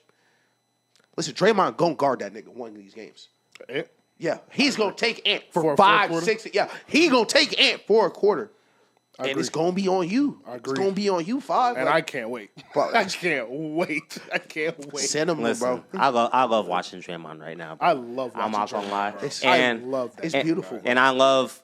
He's inspired on offense right now, too. You see this nigga? He looking like 2016. He is, bro. He been shooting the ball well this year, bro. He was 37% on like 3 attempts a game. Like he's been shooting the ball well, and that's the thing. Like the Warriors are gonna obviously have to do this by committee. So it's like, can Draymond give you 12? Yeah. Can Buddy give you another 19? Yeah. Can Paz give you 16? GP2 can he give you 14? Like, all right, can Moody give you 14? Like, who are we gonna get this from besides the 25 we gonna get from Jimmy? Right. That's what I'm interested in. Can you speak, Nelson? Can you speak to what you want to see from Ant in this series? Because I've been high on Ant. You heard me say he was better than Luka. Like, what are you looking for Ant as someone who's a believer, someone who thinks he can take that step this year? Go, what are you looking for? Listen, we all love Ant. You know, we all are aware of his playoff resume. You know what I'm saying? He's been knocking off the greats one by one, so on and so forth. I think that, that's a fact. And you can draw listen, we love drawing the parallels to MJ too. You know what I'm saying? They said that MJ wasn't able to finally get over the hump and win till he started getting other folks involved. Yeah. You know what I'm saying? When he finally started to trust his teammates and he started feeding them and they started getting the clutch buckets because they know you're the offense. You're the offense. You're the guy. So, like, kind of like to what you said, because listen, your point guard is Mike Conley. Yeah, shout out Mike Conley. Listen, I love a vet, and you playing his heart out. He's trying, bro. Mike Conley get hurt every game. He is a Mike Conley get hurt every game. Great guy. But Ant, like, we're putting on you. I'm sorry, you're gonna have to be Ant, and you're gonna have to be Steph. Like, you know what I'm saying? You're gonna have to get everybody involved. You're gonna have to feed the rock. You're gonna have to. You know, you're going to have to play defense. And this is another reason I love Ant, too. Ant is a great defender. Great defender. You know what I'm saying? Like, I'm going to ask you to do it at every single level, bro. You know what I'm saying? You know Jimmy's the focal point now. Listen, and I'm pretty sure they're probably going to throw Jaden McDaniels in the mix, too. Listen, I want you to take that challenge. Like, bro, if someone's going off, like, I want you to take that. You know what I'm saying? So that would be want to see him take the next step. I want to see you guard the niggas that's going off, and I want you to feed folks. You know what I'm saying? Because, listen, when your shot not falling, I want you to contribute on different aspects on the floor for sure. I want, just to piggyback on what you're saying, like for Daniel's question, what do we want from Ant? And let's just adopt this rule for the show. I want all of you niggas to stop turning around and looking at the ref after you missed the layup. It's the NBA playoffs. Yeah. They aren't calling the foul as the nigga is crossing half court. Completely. You did not get the foul. Run back, please. Thank you. Stop looking around like, oh, my God, what happened? You missed. It didn't go in. Yes. Like, you got to have a short memory. Literally, bro. You got to have a short memory. Listen, I'm watching that series closely. Do we want to hit, who did we not hit? We did Cleveland. We did everybody. OKC has set the record for most points in a half with 87. Oh, my God. Beautiful. It is 87-56 at halftime. Damn. So that is a 1-1 series. Damn. They came back, put belt to ass. That's fucking nuts. God. We just won with 91 points. I was about to say, my nigga, the Timberwolves had 88 points the other night, my nigga. The fuck, bro? Like, holy shit. That's what I thought the series would look like, personally. For sure. God. So let's get to the foul situation at OKC. We'll in there and get into the GNX show. What the fuck? Listen, the end of the last 30 seconds for a lot of these teams is looking so bad. It's so frustrating to watch. Bad situational basketball. Cavs lost up 7, 54 seconds left, and lost the game. Like, and this is why, like, and I'm gonna be mad at OKC, but somehow I'm gonna throw this back to Joe Mazzulla and the Celtics again. Like, you're not just rap, you basketball nerds with your 10 commandments of how we're gonna play the game. So up 3, no matter what, we're gonna foul. Hey, dumbass, Jokic is on the bench. I never foul. Even if it was a regular fourth quarter, if Jokic is at the scorer's table, nobody touch anybody. Nobody touch nobody. Like, if you think Jokic is about to check in, nobody foul ever again. Like, why are you fouling to get the best player in the world back on the court? It makes no sense, bro. Do I feel like it's going to matter for OKC long term? Not really. Because they're finna, like we just said, he's at 89 or whatever, like 90 million points in the first half. So I thought they was going to stomp the Nuggets. They're probably going to stomp the Nuggets. Shout out to Jokic for that getting the game, MVP game. Gotta love the guy, man. Bro. Listen, that's what it is. Listen, as much shit as we give Tatum, I'm starting to give Jokic more love because, like, even if you lose, that's what it's supposed to look like. This is what it's supposed to look like. You're going to lose at 5. Give me one. Give me that first fake game. Y'all come back. 44, 22. Like, cool. I'm with that. But I want to give Russ and Aaron Gordon some love. I ain't gonna lie. That's exactly what I wanted to do. But you foul situation first, because I Russ and Aaron Gordon, yes. But how did you feel about the foul situation? Listen, I really just think that they didn't play for a minute. You know what I'm saying? And I really think that they went into that shit and they were just like, man, we're gonna smoke these. Yeah, these niggas sweet. Yeah, like, and I really just feel like just as I watched the comeback happen, like even before they even get to the foul situation, I was just like, bro, like they're just not fully there, bro. Yeah. You know, it's like they did not want to put their foot to the pedal and step on them. So I really just think that it was just lapse in judgment, and you know, I just think that a team like Jokic is my boy's out there coaching too, dog. He's special, bro. That nigga's coaching, that's why the playoffs. bro. That's why the playoffs are so frustrating because you can't give games away. This is a 2-0 series. Yeah. You might be able to go up 3-0, sweep them boys, and get another 6 days of rest. Like, you can't give games away.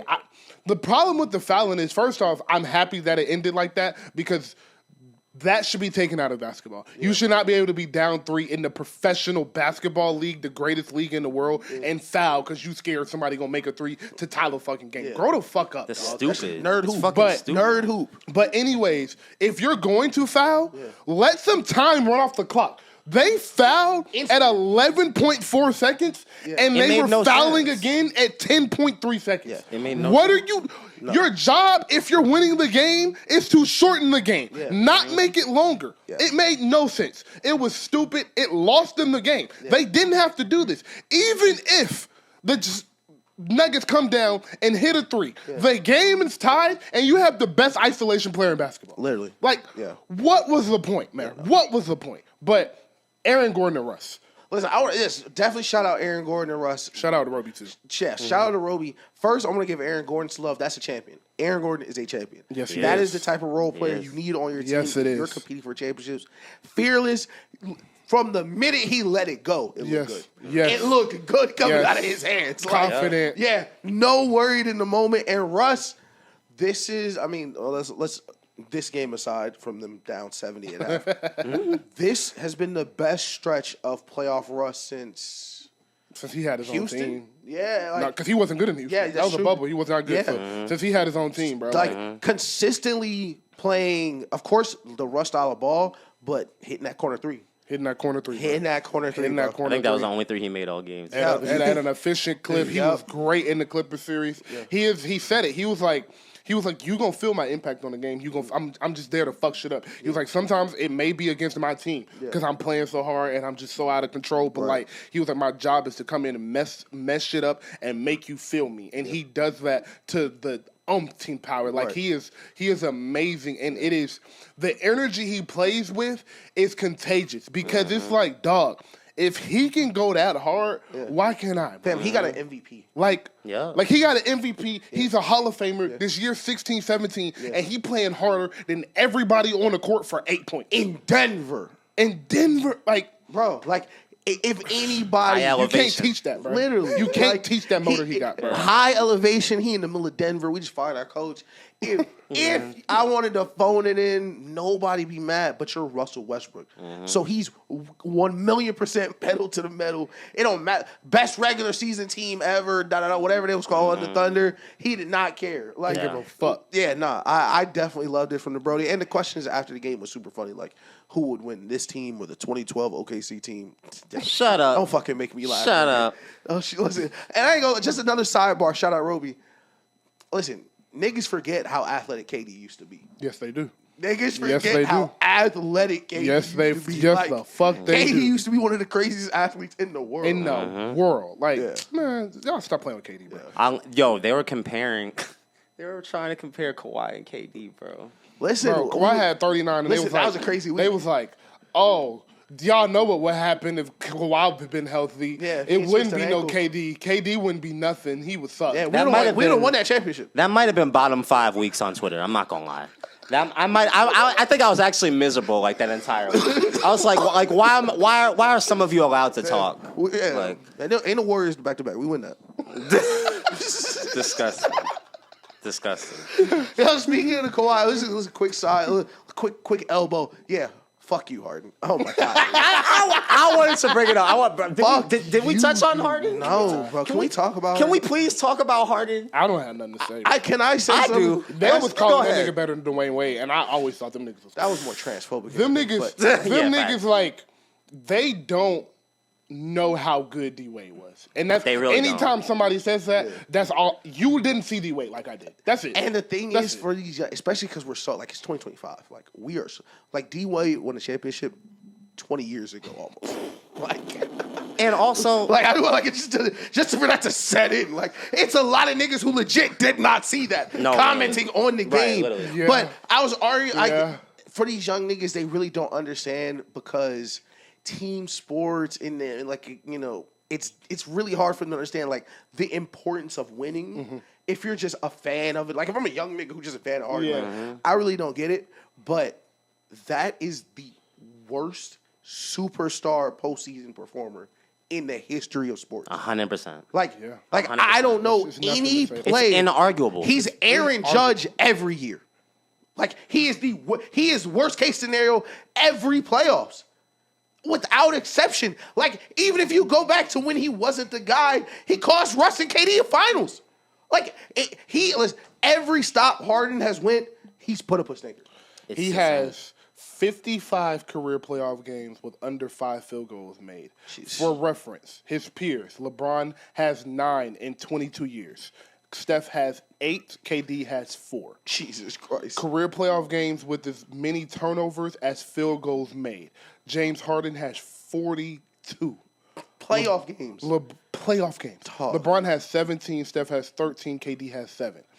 Career playoff games under 4 field goals made. 4. James Harden has 35. What? 35. 35 games under 35 4 field goals? 35 playoff games, bro. You know how Nah. many seasons that is? That's inarguable. LeBron has 5, Steph has 3, KD has 2. Do you know how many He has sleep? 35. That's like 10 James Harden seasons, has bro. 35 playoff Dog, games it's- with less than 4 He's field goals. sorry as hell. Like, it's not a question. He Yeah. is the worst superstar performer It's not- in the playoffs we have ever He's seen not him. throughout the history of team Yeah. sport. He's not him. He's lost game 7s on his last 4 teams. Yeah.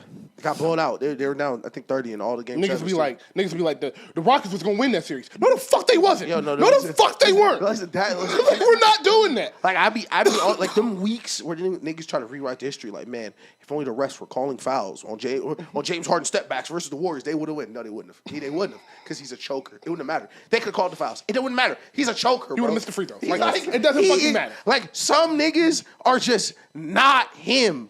He's not him, bro. He's not him. 1 through 82 though. Yeah. That boy Listen, problem. he's a That boy a problem. he's a phenom, bro. 1 through 82. That boy a James problem Harden now. is the epitome of, bro, y'all niggas got it, bro. Y'all trying too hard, bro. Y'all niggas got it, but chill, bro. I'm 13, bro. Uno, bro. Chill, bro. D-Wade comparisons is crazy. The D-Wade shit is ridiculous. Fuck out of here, man. And listen, and I'm a Bron fan, and it pains me. But listen, when you play with Bron, at a certain point, they just gonna start. They're gonna diminish that Bron tax. Bro. All of a sudden, everything good happens is good because of Bron. Everything bad happens because of everyone else around him. That's just crazy. D-Wade would have two. D-Wade would have 2 Finals MVPs if Bron ain't cut his brain off in 2020. Hey, bro, can I say something that you just made me realize? The year, the niggas that were born the year Dwayne Wade won that championship are 19 years old. Yeah, disgusting. Literally, like them niggas were laying in their crib, like fresh out. And they're like 55% of NBA Twitter. Yeah, yeah. The niggas, the accounts with the pictures of other players. Bro, no, they're all there. The niggas quoting my tweet where James Harden effective field goal percentage over the course of 82 games in the playoffs adjusted for offensive rating. Fam, he sucks. It's not a graph you're gonna find that can save him. It's over. It's no spreadsheet left, nigga. He's not him, bro. I'm sorry, dog. Oh shit! I can't stand that shit. It's them young niggas, and listen, I don't know what's the word, xenophobic. Listen, you European niggas trying to figure out NBA because you be watching soccer. Shut the fuck up. This not soccer. Them niggas in soccer can go 15 years not win a championship. Nobody cares. In America, that shit matters. That nigga was like, "It's a team sport, bitch. Fuck you." What the fuck? That when I was watching Kobe, that was Kobe and the Lakers. What the fuck you talking about? Five niggas in the court. Like, barely a team, nigga. Them niggas be acting like it's water polo, some crazy Olympic sport. 8 niggas on the field, like some 4x1 or some shit, nigga. Fuck you, dog. Yeah, bro. Man. Like you telling me he for 20 years he accidentally been bad in the playoffs? Like just 20 years, it like that shit's crazy. And you know what makes it worse is like literally. I think you could form like an all NBA team of every star he's played with. And he's bitched and moaned to every single team, every playoff team in our era. He's gotten everything he's gotten everything. Everything he could ever want. Can we do it right now? Okay, so the best point guard was Kyrie. Let's do Kyrie. /Russ. Kyrie /Russ. Small forward. Chris Paul too. Chris Paul, Jesus bro, Christ, like, I forgot about Chris Paul. Okay, that's just the one. Nigga play with the point guard. With the point guard. Mr. Point Guard. Mr. Point Guard. The small forward. He played with Kevin Durant, obviously. A power forward. With Marcus Aldridge. Center Dwight Howard. Dwight fucking Howard. That's one of the best all-time teams. Like his bench: Serge Ibaka, Trevor Ariza, Jeff Green. Jeff Green, all-time bench lineup. Shit, like man. Shout out to that nigga. Listen, man. I'm glad. Listen, he made his money. We ain't even said Kawhi. We ain't say Paul George. Bro, all them niggas, bro. Paul George. All them niggas. Shit, he played with Blake Griffin. bro. Fucking throw Jeff Green in there. Fuck you, man. Throw Jeff Green in there, man. Man, that was crazy. Prime PJ Tucker. Bro, that Rockets team, bro, that 2019 Rockets team was crazy. Yo, I love that Rockets team. That Rockets team was tough. It was tough. All right, man. All right, let's get into some music, bro. That was an amazing basketball segment. Switch gears, energy right. Hope y'all feeling good. This would be when we start potting in the daytime because we get money off potting. That's all we do. We potting in the daytime. This will be when we take a break, go get some water, hit the blunt a little bit, and sit back down. Soon. But we're not there yet. Please keep subscribing. You know all that. We gonna get there. Almost at 2K. Almost. We gonna get there, man. We gonna get there. And go watch Off the Top Rope podcast with Chris and Barry, please. Thank you very much. Nothing ATL, the network. You feel me? Yes, sir. All right. I wanted to start with Wayne's One Night in MSG, just to shout it out because I think that's hard. This is the first time Lil Wayne has ever headlined MSG. He's performed there, but this is the first time he's had a show there, solo headlining. So that is the day of the Carter 6. And Lil Wayne, let me tell you something. If you wait to the start of this concert to drop that fucking album, I will kill you. Okay. Cool. We got it. We got it. Yeah. I'm Young Money till I die. Yeah. All right, we got it. Cool. They're putting that in the Carter corner for sure. Are you gonna be there? Nah, I'm not gonna go. It's the day before the cookout. I gotta help prep that day. Like it's just too, too much. Man, that's damn. It's too much. And it was like I I'm not the guy that's like gonna go do a day trip. Like if I'm gonna go somewhere, I want to enjoy it. I'm ask Ish. Like Ish asked me why I watched So one day, and I was like, nigga, I'm just enjoying life. Like I can't go be rushed, do all of this, be worried if I'm gonna miss the concert because my flight. Like I can't do that. I'm not gonna have a good time. So it just wouldn't be right for me. By the way, I drive the way you walk. I realized that. I was driving here. I'm like, bro, I'm not gonna be late. I don't care how slow I'm going. Like y'all niggas not gonna hit me. Like facts. Shout out to Wayne. I'm very excited for the Carter 6. I read the article in Double XL magazine, and it seems different. And so it's either one or two things. It's either Wayne really made a cohesive project. Wyclef executive produced the album, so Wyclef executive produced the album. He said it's different. It's futuristic sounding. All of those features you saw, most of those were just samples. Are like people that did a beat. The only person that they had listed that was actually on the album was Miley Cyrus, which I'm very interested to hear. Y'all know how I feel about Miley. I love Miley. Big Miley. Yeah. So I'm excited for this. I'm excited for Wayne. Wayne has looked healthy, been outside. His performances have been incredible. So I'm excited to see what this MSG show looks like, and I'm hoping they live stream that motherfucker. They better. So just wanted to shout that out. And then I wanted to tell y'all that I told y'all niggas something. And I've been saying this for about 15, 16 months now. And I told Ish this a couple months ago. I had this conversation with Grace. I had it with you just over and over again. I kept coming in here, and I've been like, yo, are y'all niggas worried about rap? Because I'm worried about rap. Yeah. I kept asking y'all. And now we're in May, and we have gotten 2 major releases. We don't have no young upcoming superstars. Everybody looking out for a RICO charge. Everybody's scared to drop. Our best female rappers want to be sex symbols. I ain't saying I'm not complaining. Shout out Ice Spice. I'm not complaining, but I'm saying what's happened. Yeah. Our best female rappers want to be sex symbols. Our best male rappers is dope boys, so they can't say nothing in their raps no more, and they scared. Or they fucking streamers. Are they fucking streamers, dog? Yeah. They care more about the money than they do the art, so they just going to where the money is. Yeah. It's all fucking bad. Everybody at the label done got fired. This shit look terrible. And I've been saying for 2 years, we don't got no superstars. And every time I brought it up, y'all was like, it's good. We got Drake and Cole and Kendrick and Future and a bunch of other niggas that's been out since 2011. Yeah. We ain't got no new rapper this decade that looks like he can take the reins other than Doechii. And I love Doechii, but that's, like Kendrick said, it's not enough. So I want to know, how are y'all feeling as we got into May? We got Wayne's Carter 6, Thug in June, maybe. That was May at first. Now it's June. Yeah. Roddy Ricch is supposed to drop an album at some point in his life. Album, that album was supposed to come out in December, January, February, March, and April-ish. Yeah. Now it's coming out in June. That shit detox at this point. I ain't gonna lie. I forgot he was dropping an album. I ain't gonna lie. I keep seeing that tired-ass cover on Twitter, and that shit is pissing me off. I'm like, bro, stop telling me. Bro, with them contacts in your eyes. Nigga, fuck you. Man. So, like, after hearing all of that, realizing everybody got fired, the 2 biggest rappers in the world beef, and now they suing each other, like, this shit all bad in my eyes. Yeah. How are y'all feeling just about the space of rap? And pretend you didn't see Kendrick Lamar perform 2 days ago. I ain't gonna lie. It is gonna color my response, but, like, I'm trying to think of a good analogy. It's like the league in a shit place. But we got 12 Braun right now. So, like, it's like, a lot of these teams asked. Like, we don't know what's going on in Dreamville. Niggas think Cole finna retire. What happened to Jid? Where's the Jid Metro album? What's going on? Where's this album? Like, but I think Kendrick right now has kind of, put a little.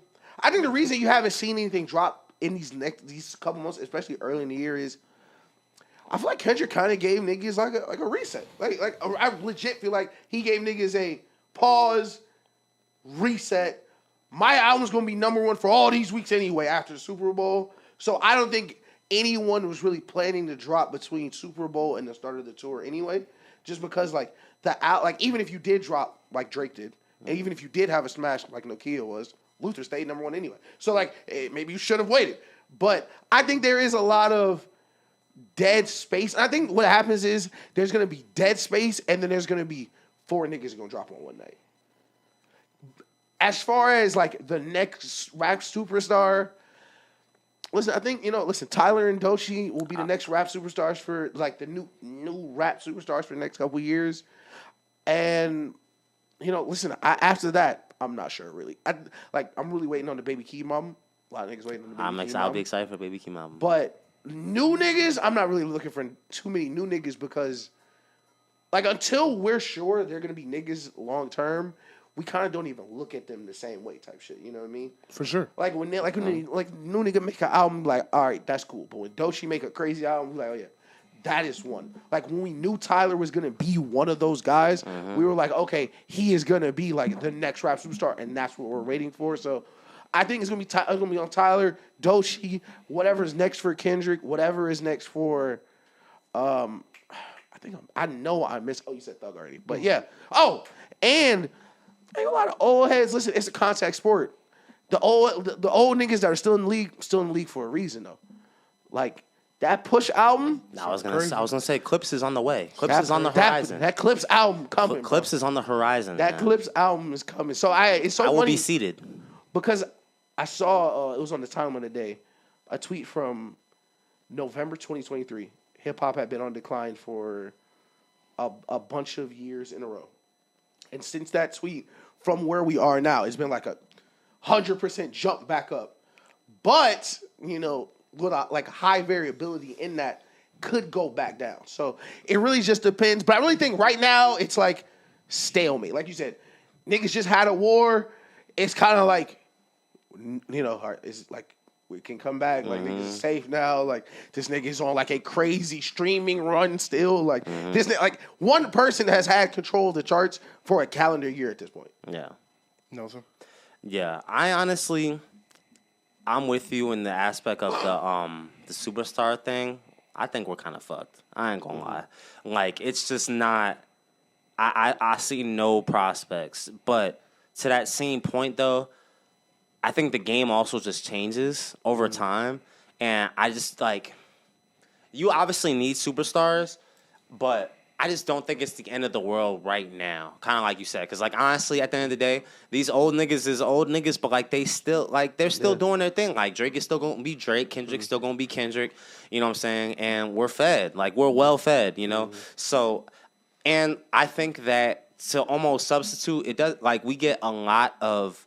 I think like there's just a lot of, I don't want to say a lot of cult classics because it's not a cult classic, but like I just think that there's always those albums that just kind of come out of nowhere that take over. Like whenever it did drop, I know that's just gonna be money. Yeah. You know what I'm saying? It's coming at some point this year. I know it's just gonna be money.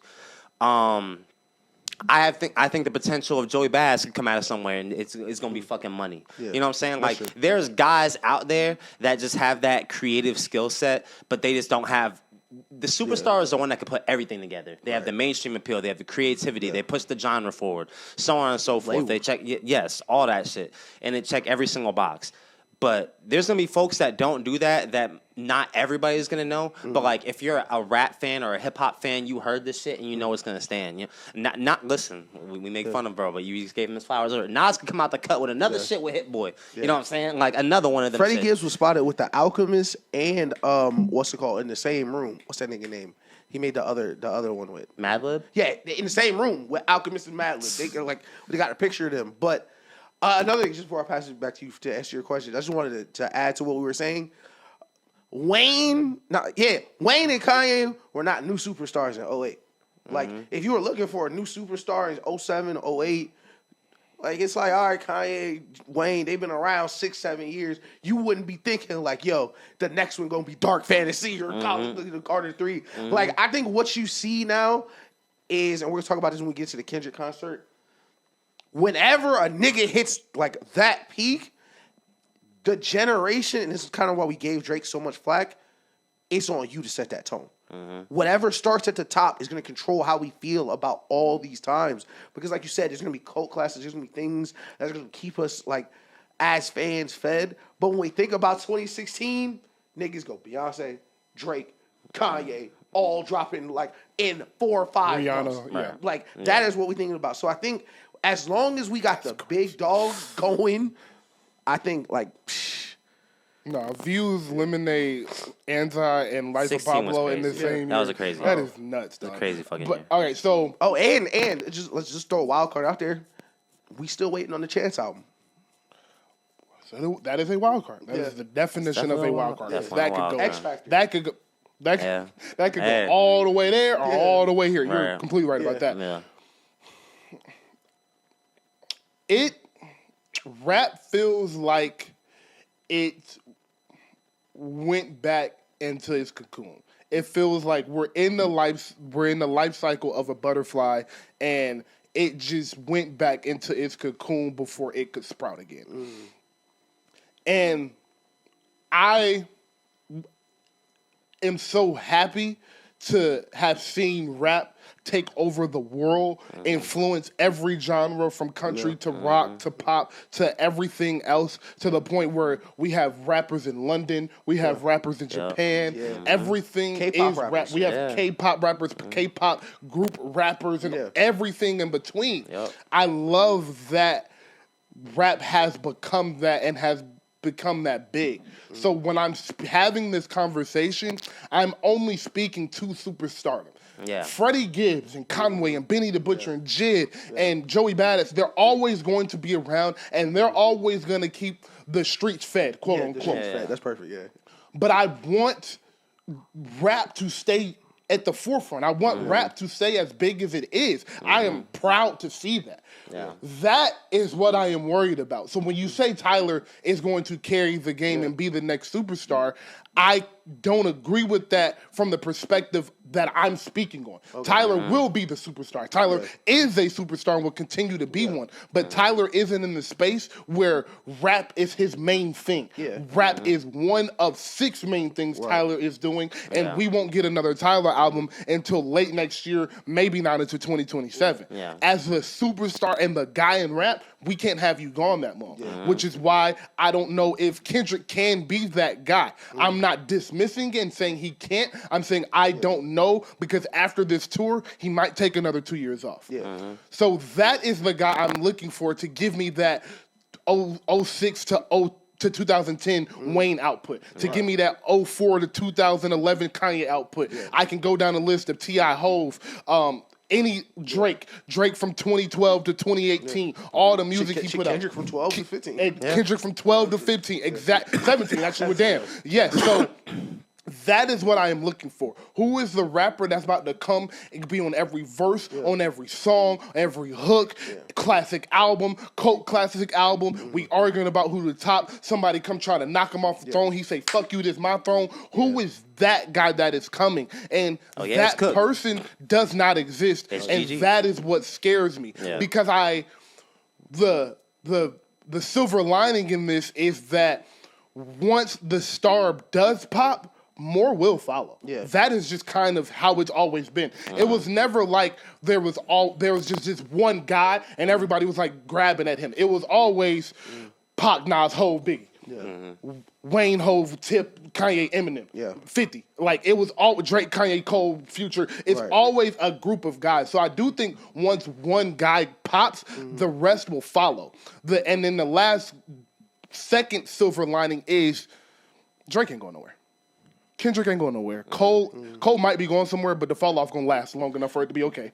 Tyler ain't going nowhere. Future ain't going nowhere. Thug ain't going nowhere. Baby ain't going nowhere. Gun ain't going nowhere. So the guys that are the superstars of right now, I don't see leaving this game in the next 10 years, but I do think it needs to be someone that drops consistently enough for us not to be looking for the 11th, 12th Drake album, the 15th Future album, the 17th Kendrick. Like, I think we should have somebody that prevents all of that. And I'm glad you mentioned Cole, because I really think, especially like right now in this time, bruh, when people aren't dropping, niggas know something. And with this Clips album, the J. Cole album, because J. Cole's still missing an album. And it's crazy. I caught this listening to First Person Shooter, and I don't think I've heard anybody say this, but he mentioned it should be another album before the fall off called It's a Boy. He did. He sure did. He did. And on First Person Shooter, he says they waiting for the kid to drop like a father to be. Like they're waiting on the kid. It's a boy. It's a boy. So That's all. like there is a lot out there that we really like. We don't know what's next. So I do think I hope so. if it's whether it's the Clips album, the Chance album with a bunch of money behind it, got another Kendrick album, whatever's next, I feel like niggas know something is next because there is gonna be a song of the summer. And I also want to piggyback and say, I started off the soliloquy with the labels fired everybody. Yeah. There does have to, with that has to come a rework of the system. Right. That could be the reason for the drought of music. Yeah, it's a reboot. Because I'm putting this on rap because that's what we focus on. That's what I am. But this is throughout music. There have been no pop artists to drop. We pay attention to pop music. Right. There's been no pop music to drop. I don't think a large country act has dropped. So it's a lot of droughtness throughout. As you said, there will be a song of the summer from pop to rap. So it is coming. It will happen. But the labels firing everybody last year, all the A&Rs, the top executives, they're reworking this entire industry, this entire music business. So I think it's a lot of people calling up there like, yo, I'm ready to drop. And they like, we ain't got no money. Right. Or you can drop, but we can't market this. So your numbers is what your numbers are. You can drop, but it's not going to count against your deal because we don't got this, and this in place right now. It's a lot of that going on, in my opinion, as well. 1,000%. So, Yeah. Honestly, I think that there's also a fear of flopping. Like I think that like that's a big part of it is, and also like kind of what you were saying with where the fuck Polo G? I'm sorry. I used to really follow Polo G. Yeah, shout Polo G. I think to your point when you're talking about with the consistent output, I think people are finally starting to catch on that like. You do that if the quality don't stand up, we're gonna get sick of you. Like it's just like I think that there's people are catching on to like this fast food music shit is not gonna last. You know what I'm saying? Like if you are really feeding at this level where you're just putting out top tier content, you know what I'm saying? Then obviously, but like it's just so few of niggas who are even capable of putting out such high quality content consistently that it's almost like the fans are begging you like please take a break so you can come back with some shit that's actually fire that'll actually have staying power. You know what I'm saying? I think like the closest we had in terms of someone that was capable of doing it but proved to end up not being capable of doing it was Lil Baby. I feel like boy, that shit was so bad for Lil Baby. If we wanted somebody that was gonna be like to kind of go on that kind of run and be consistent, and we would automatically like be like, is the superstar or was him? And then once again, people got sick of him and they're like, damn, you kind of can't do this all year around every year. And that's the thing with fans is, and what you mentioned, the fear of flopping, psychologically, that is a real thing for artists because when you drop an album, and when you drop an album, I'm sorry, I'm saying this wrong. When somebody drops an album, you know right away whether you're gonna click it and listen to it when the album is announced, who it is. So if you can, like the first time somebody drops, you don't listen to that album, whether you think so or not, you're subconsciously telling your mind like it's not a priority to keep listening to this album. That's why niggas are so scared to flop because if you do have an album that does bad numbers for whatever reason or doesn't hit how it's supposed to, the fans' entire brain, how they listen to you change. Because we talk about this all the time, it's gotta always be cool to listen to you. We still ain't heard from Cardi B, by the way. It's been... I told them niggas 17 months ago. I said never drop. It's a YouTube short right now. Is Cardi B scared to drop? Them niggas was like, no. I was like, she's terrified. I'd never drop it. I would never drop again. I really don't think... I don't think she is. I would. Why?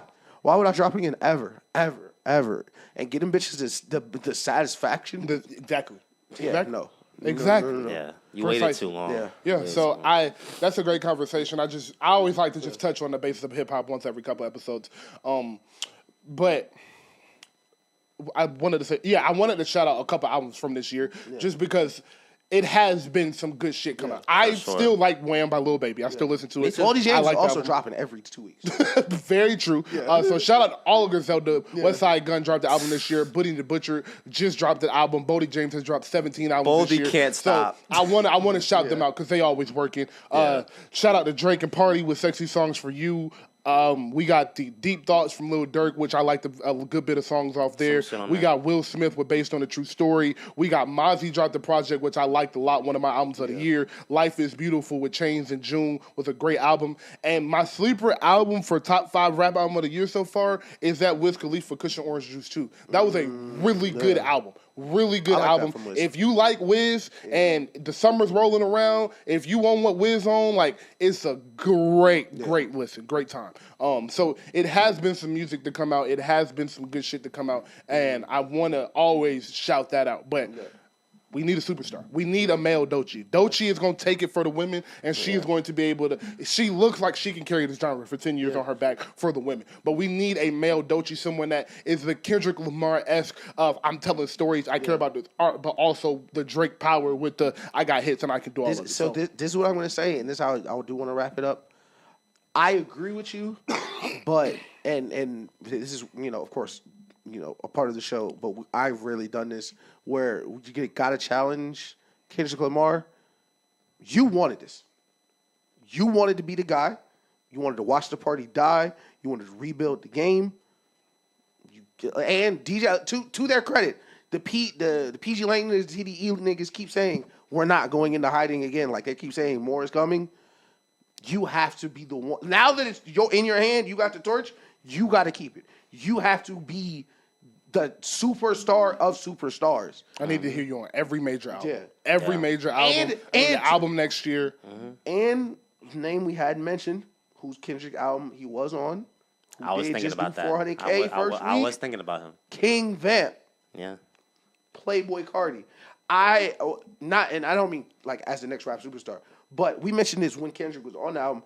I thought it was a great sign that the first major rap release post Kendrick beef, Kendrick had a big hand in the rap album. Yep. He was there for a couple different songs. Like if he is going to remain active like that, I think it'll be what we want it to be. I think if Kendrick can do what you're saying for 3 years, a superstar will come from that. A superstar will pop up in 3 years, for sure. And I think that Kendrick's going to do it. I honestly think, we can't discount the change from TDE Kendrick and PG Lane Kendrick. That's a fact. And, it was a running theme. Like, bro, TDE artists don't drop often. It's a thing. And, we noticed a change once he was no longer TDE. So I think that it will be fair to expect that I think Kendrick has wanted to feed niggas his whole career. I think, I think that even if it's not an album every single year, but he wants to be active. He loves this rap shit too much. And, especially after Mr. Morale, when he talked about all the, the shit that he went through personally, I think that he's in the space now where he's like, bro, I just want to rap and rap and rap, Yeah, and if you go back, like you mentioned, if you go back to the Hard Part 2, but he's always been a nigga that's trying to release a ton of music. He's talking about trying to make a 20-song EP. That nigga is crazy. So I definitely think the best is yet to come. But of course, perfect segue. Segue. We were all at the GNX show in Atlanta. The loudest show of the tour so far is going to stay that way. Just because Atlanta was the best. She told us that, by the way. That's a fact. To our faces. Yeah, she told me. But that was what we talked about a little bit. We're going to get into it. But first reactions, of course, how was it? What did you like? What did you. Listen, bro. Give the people your experience. Yeah, no doubt. Yeah. So I've seen Kendrick. Start from when you woke up. I'm just. well, listen, I'll make it very clear. Listen, I woke up, made a scramble. You know what I'm saying? Hey, y'all had to know it was very serious because I only take PTO when I'm going on vacation. I rarely ever get sick. You know what I'm saying? I'm out of town if I take off, and I still didn't take a full day, but I had to take a half day before that Kendrick. Listen, I needed to mentally prepare. Yeah. I've seen Kendrick I think 7 times, something like that, pretty often. Yeah. And I don't know where I'm going to rank it or anything like that, especially the fact that it was kind of like a duet show with SZA, I have to give it some time to age before I can rank it, but definitely a very, very special performance. My prediction was true where I basically assumed he was going to do all of GNS except for Heart Part 6 and the GNX song. Mm-hmm. I thought he was going to do pretty much every other song. I love the arrangement of it. I thought it was going to be Mustard, SZA, Kendrick. I love that it was Mustard, and then Kendrick, SZA, together, not together. I think that it was literally 3 hours of both of them just being great, just being superstars. Yeah, legends. It was a true double headline. Literally, like, and like it was still Kendrick's show, very much so, but like SZA very much got her part to shine. Listen, that nigga is out there rapping. That is an MC, like a pure MC, like controlling the show. Like, I really don't think Kendrick gets the credit he deserves as a modern day performer, especially in an era where modern Listen, I'm gonna give a quick segue, but I know they had talked about it briefly. But Cardi was there, and King Vamp was in attendance, very much so. And I just have to say, and I love that Cardi was there, and I was going crazy. But I think that if you watch what Cardi does and you watch what Kendrick does, the duality of it is just very alarming. I loved it. We're talking about one nigga who doesn't miss a bar, and one nigga who I don't think said a single bar. Not one. Cardi. Okay, let me. All right, because I've been wondering. I tell you, I wanted to tell these stories because, like, we were all there, like arms reach, like yes. So, the song start, good credit start, and I hear my vamp sense go off. They have the wall, like, so we can't even see them yet. Yeah, so they're still like coming out. They're backstage, basically. Yeah, and my vamp senses go. You know, my vamp sense go off. Like Spider-Man, they got the spider sense. Like if they close enough, my vamp sense go off. I'm looking back at Nelson. I'm like, did you feel that? And I heard. Listen, pause. I heard that first scream. I turned around. I was like, "Ain't no way, Cardi here." First scream, like, nigga, is that Cardi? Yo, listen, the difference in how they are performing, especially in that concert, is so funny. It's hilarious. Kendrick do his whole verse. His whole verse. I thought you would think it's Kendrick's song. Yo, like in Cardi said one bar from his I'm fucking around in Paris, fucking around Casino. That is Cardi, nigga. But if you go watch, like for the people watching this, if you go watch it, they go opposite ways, and Cardi just starts screaming. He starts screaming, and Kendrick's looking back like, but Daniel was in attendance for the vamping. I don't know what I'm gonna call it, for like what happened in the middle of the show. But because we didn't really get into it last week. Yes, I appreciate it. Daniel, of course, as the unk of the show.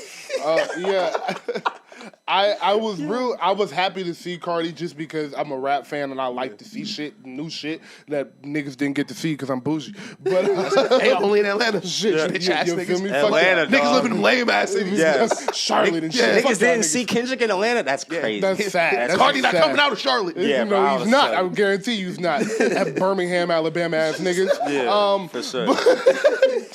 But yeah, Cardi got some aura on him, gang. I ain't gonna cap. That aura is crazy. That boy cool, but that's a cool ass nigga, man. I ain't gonna cap. Bro. That's all I got from that. I don't know what the fuck that shit was. I don't know why he was yelling at me. I didn't deserve that. None of that. Like, dude, rap to me, my nigga.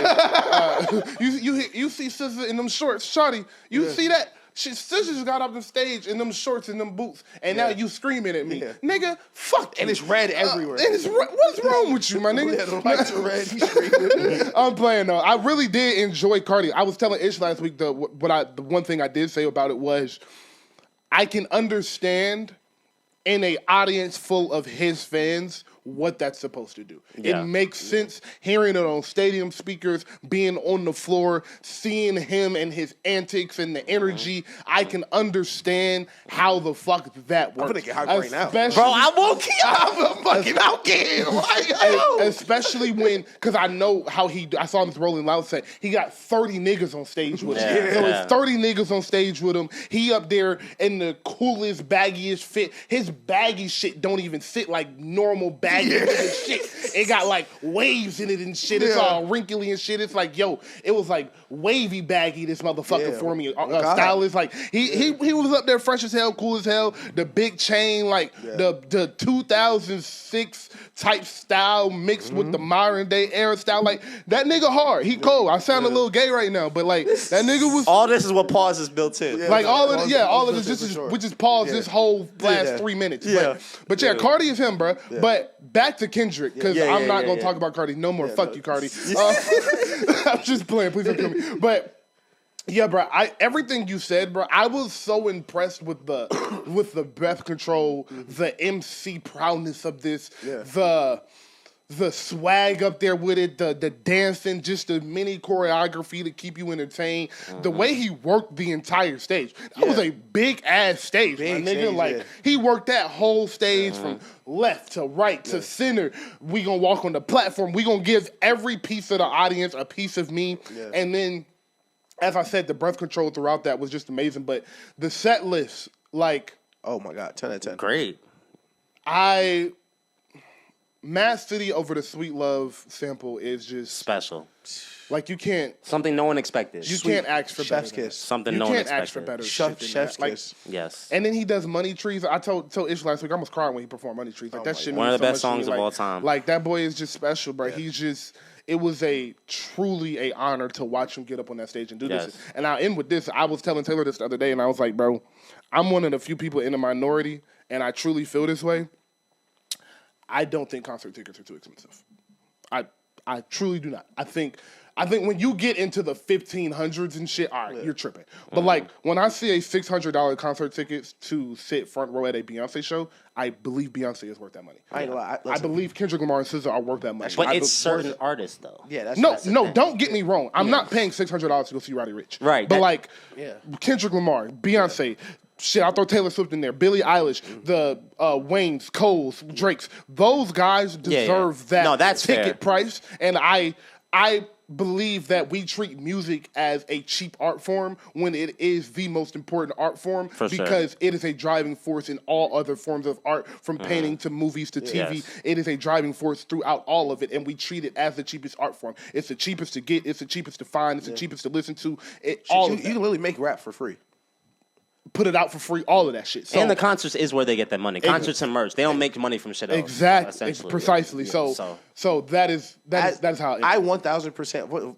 I have an interesting perspective, of course, on what you said, because I bought 2 floor seats for this show because I didn't know if the first one was real. But I completely agree with what you said. They are adequately priced from what I've seen. I sold the other one back, so made a little bread on that. I'm sure you did. That. God bless. Yeah, no, thank God. Shout out to that for sure. Shout out Via Go-Go, whatever that shit is called. But it's like the European StubHub. Oh wow, definitely made my shit back. You on went deep into the motherfucker. Listen, I was looking for the tickets for a minute. I was looking for the tickets. But I was concerned for a minute, dog. I was looking. The first ticket I bought was so cheap. I wasn't sure. You were suspicious. Yeah. That's how long I was dead ass looking. I'm crying. In context of the concerts I've seen, I saw Kanye in 2016 before he went crazy in Life of Pablo. Me too. We saw Drake. Yeah. We saw 50. I saw Lil Baby not Lil Baby. I saw Lil Yachty the week Lil Boat dropped. This concert was probably the best personal experience for me probably since Kanye, because he covered so much ground. So much, bro. That was kind of my gripe with Drake, was we got to all right, we got her, her loss and all the new stuff, but we didn't get all the old stuff Money Trees and doing backseat freestyle. Yes. There were so many great moments from it. But I think my first takeaway was that's probably the greatest rapper ever. That is probably the greatest rapper. Hearing Reincarnated live. Special.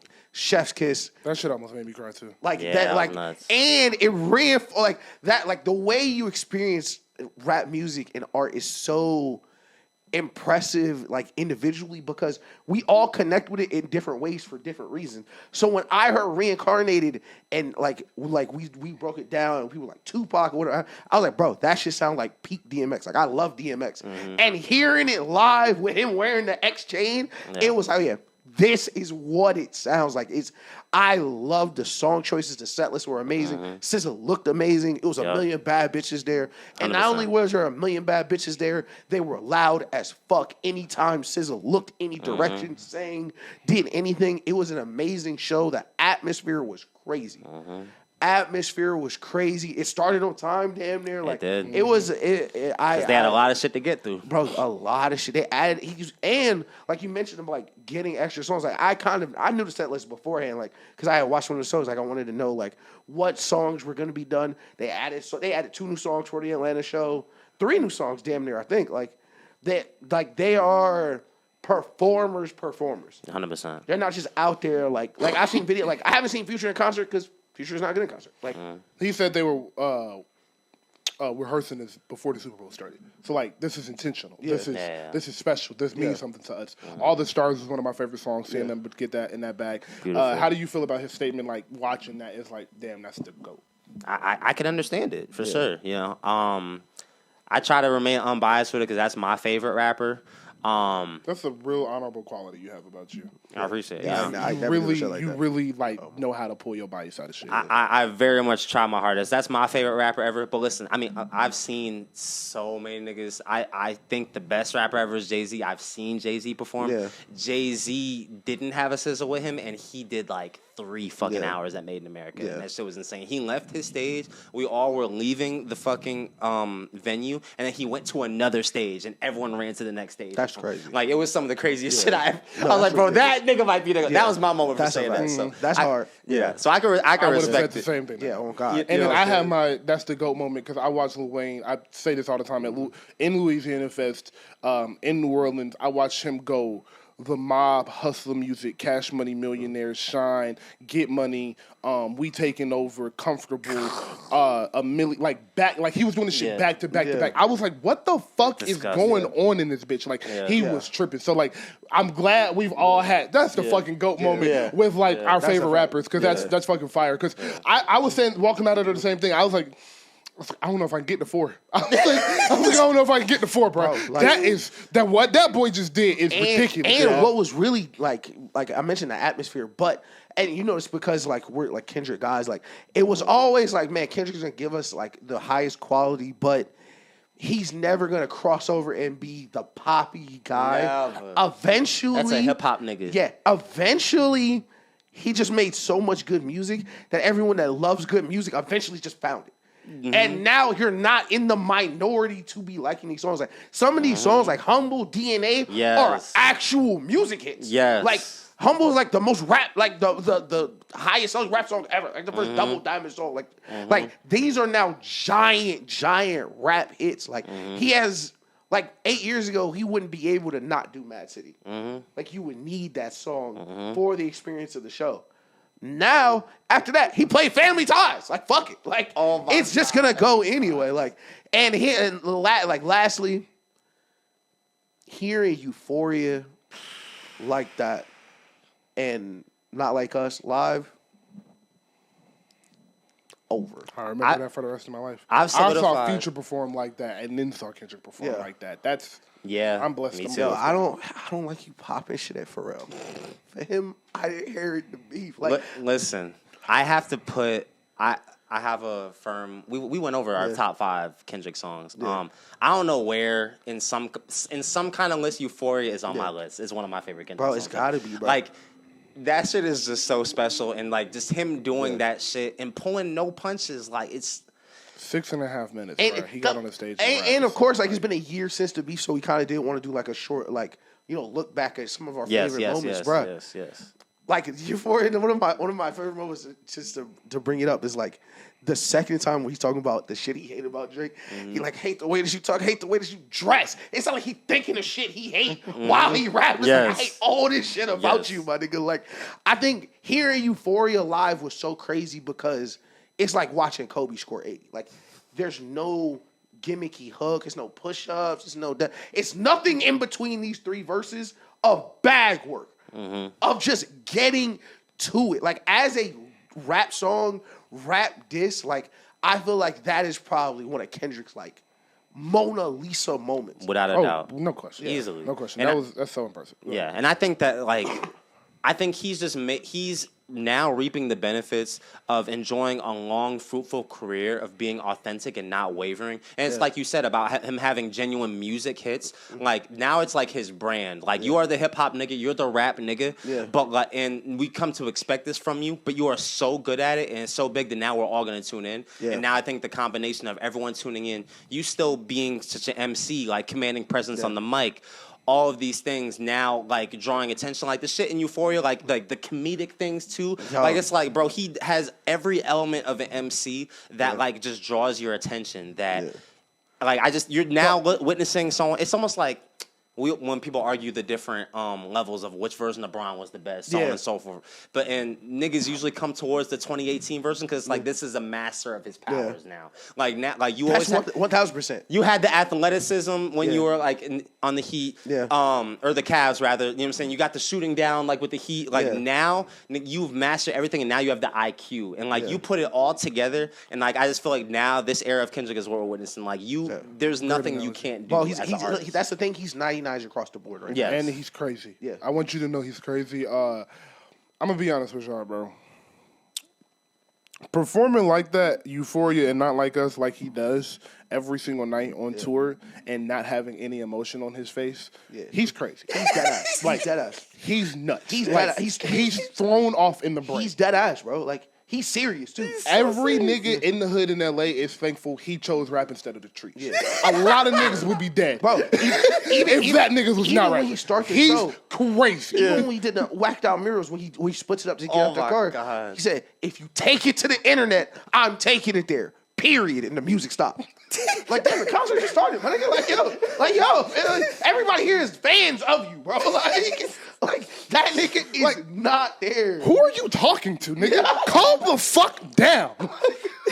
Like even the skits were fucking hilarious. Oh like, my God, we didn't even talk about the skits. No, that was amazing. The depositions is so funny. Shout out to Lil Wayne, influence everywhere. YMTide. That's really a Lil Wayne deposition. Like nigga was like, was that a threat? He was like, yeah. He's like, I'm gonna take a threat. He's like, all right, what you want to do? what you trying to do? Like that the transitions, everything, but not like us live. First time in Atlanta, we kind of forget because Atlanta's such a beautiful, perfect city, and we're the main character and everything. For that sure. Somehow we were also the main character of this rap beef in the end. The biggest rap song in rap history so far. The last verse is about Atlanta, and we witnessed it live. So what was it like seeing it live for the first time? It truly just made me happy, man. Like, it just...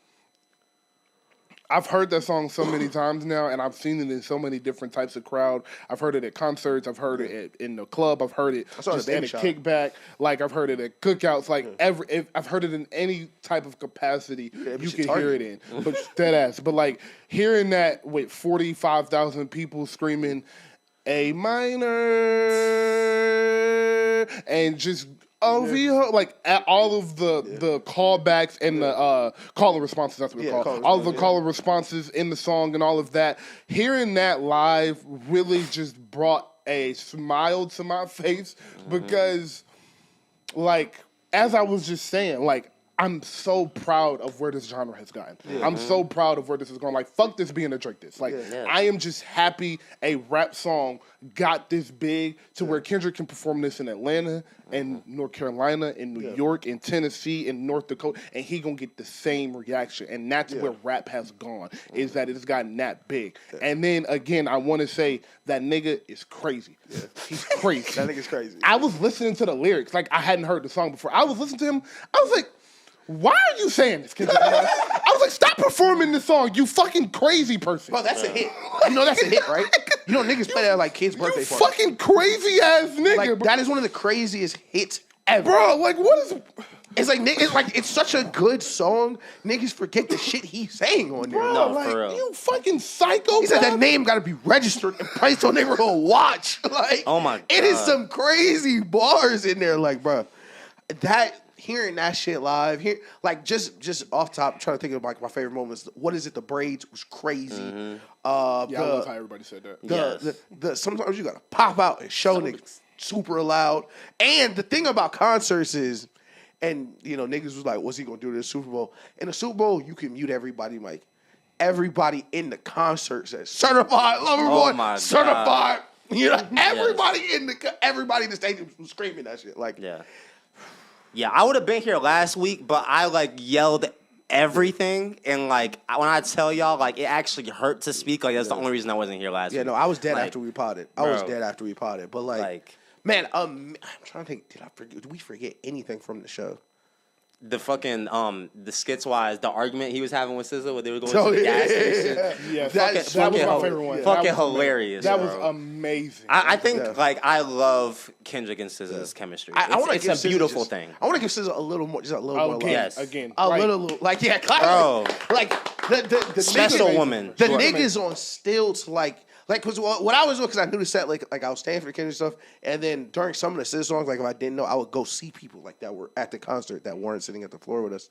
But as I'm walking, like niggas walking by in giant grasshopper stilts fits, she flying around, like it is a real show, bro. It is a real show. That shit she did where she was a fairy in the night sky, that shit was incredible, bro. Like I came here and said that, like SZA, bro, you are everything, like everything. So funny enough, because we gotta get out of here. It's midnight. Taylor gotta go to bed. Sorry, Taylor. But I was talking.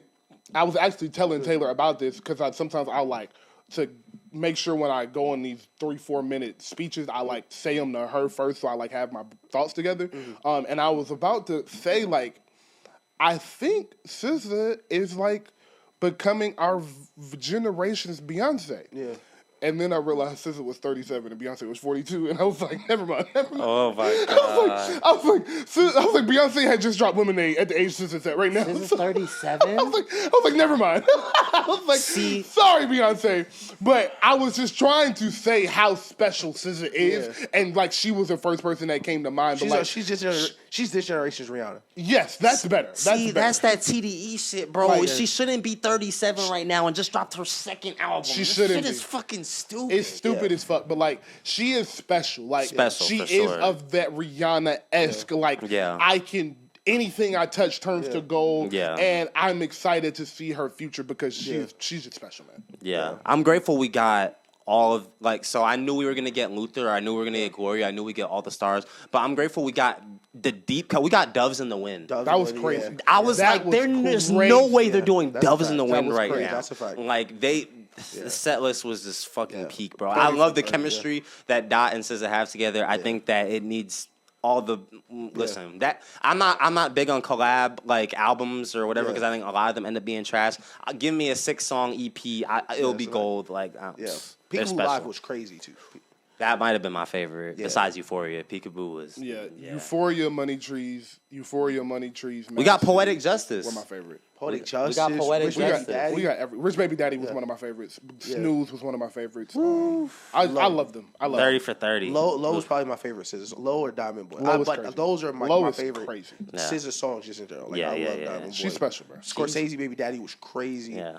Before we get out of here, it's been a year. Heart Part 6. You just want to how do we anything from that we want to mention? Hey man, in a world full of hate. I'm not talking about that song ever again for the rest of my life. Fuck Drake and fuck the Heart Part 6 he did. That title needs to be stripped. That shit needs to be off YouTube forever. Fuck you, Drake. I think so. Like, okay, all jokes aside, then he said, Mother I. Shut the fuck up, Drake. I just made the whole connection. You know what? The Epstein angle is the shit I should have expected. Why would you expect that? Why? The nigga said, I knew you were going to say I was a sex criminal. Why did you? What? Drake. Come on, dude. I would have been arrested. He called it the Epstein angle and then said, I'm too rich to do the Epstein angle. I'm too rich to be the rich nigga that was sex trafficking. Like, what are you saying, Drake? Drake Aubrey? Aubrey Drake? What the? Hey, man, this has been a great episode. Great Episode 117. We are about to hit 2 hours, so I'm going to hurry this up before this shit goes off. In a world full of hate, let your light be loved. In an industry full of haters, we some one-on-ones. We already show about nothing. Ish, Rock, Nelson, we the greatest podcast in the world, coldest podcast in the world, and please post for the thumbnail and subscribe.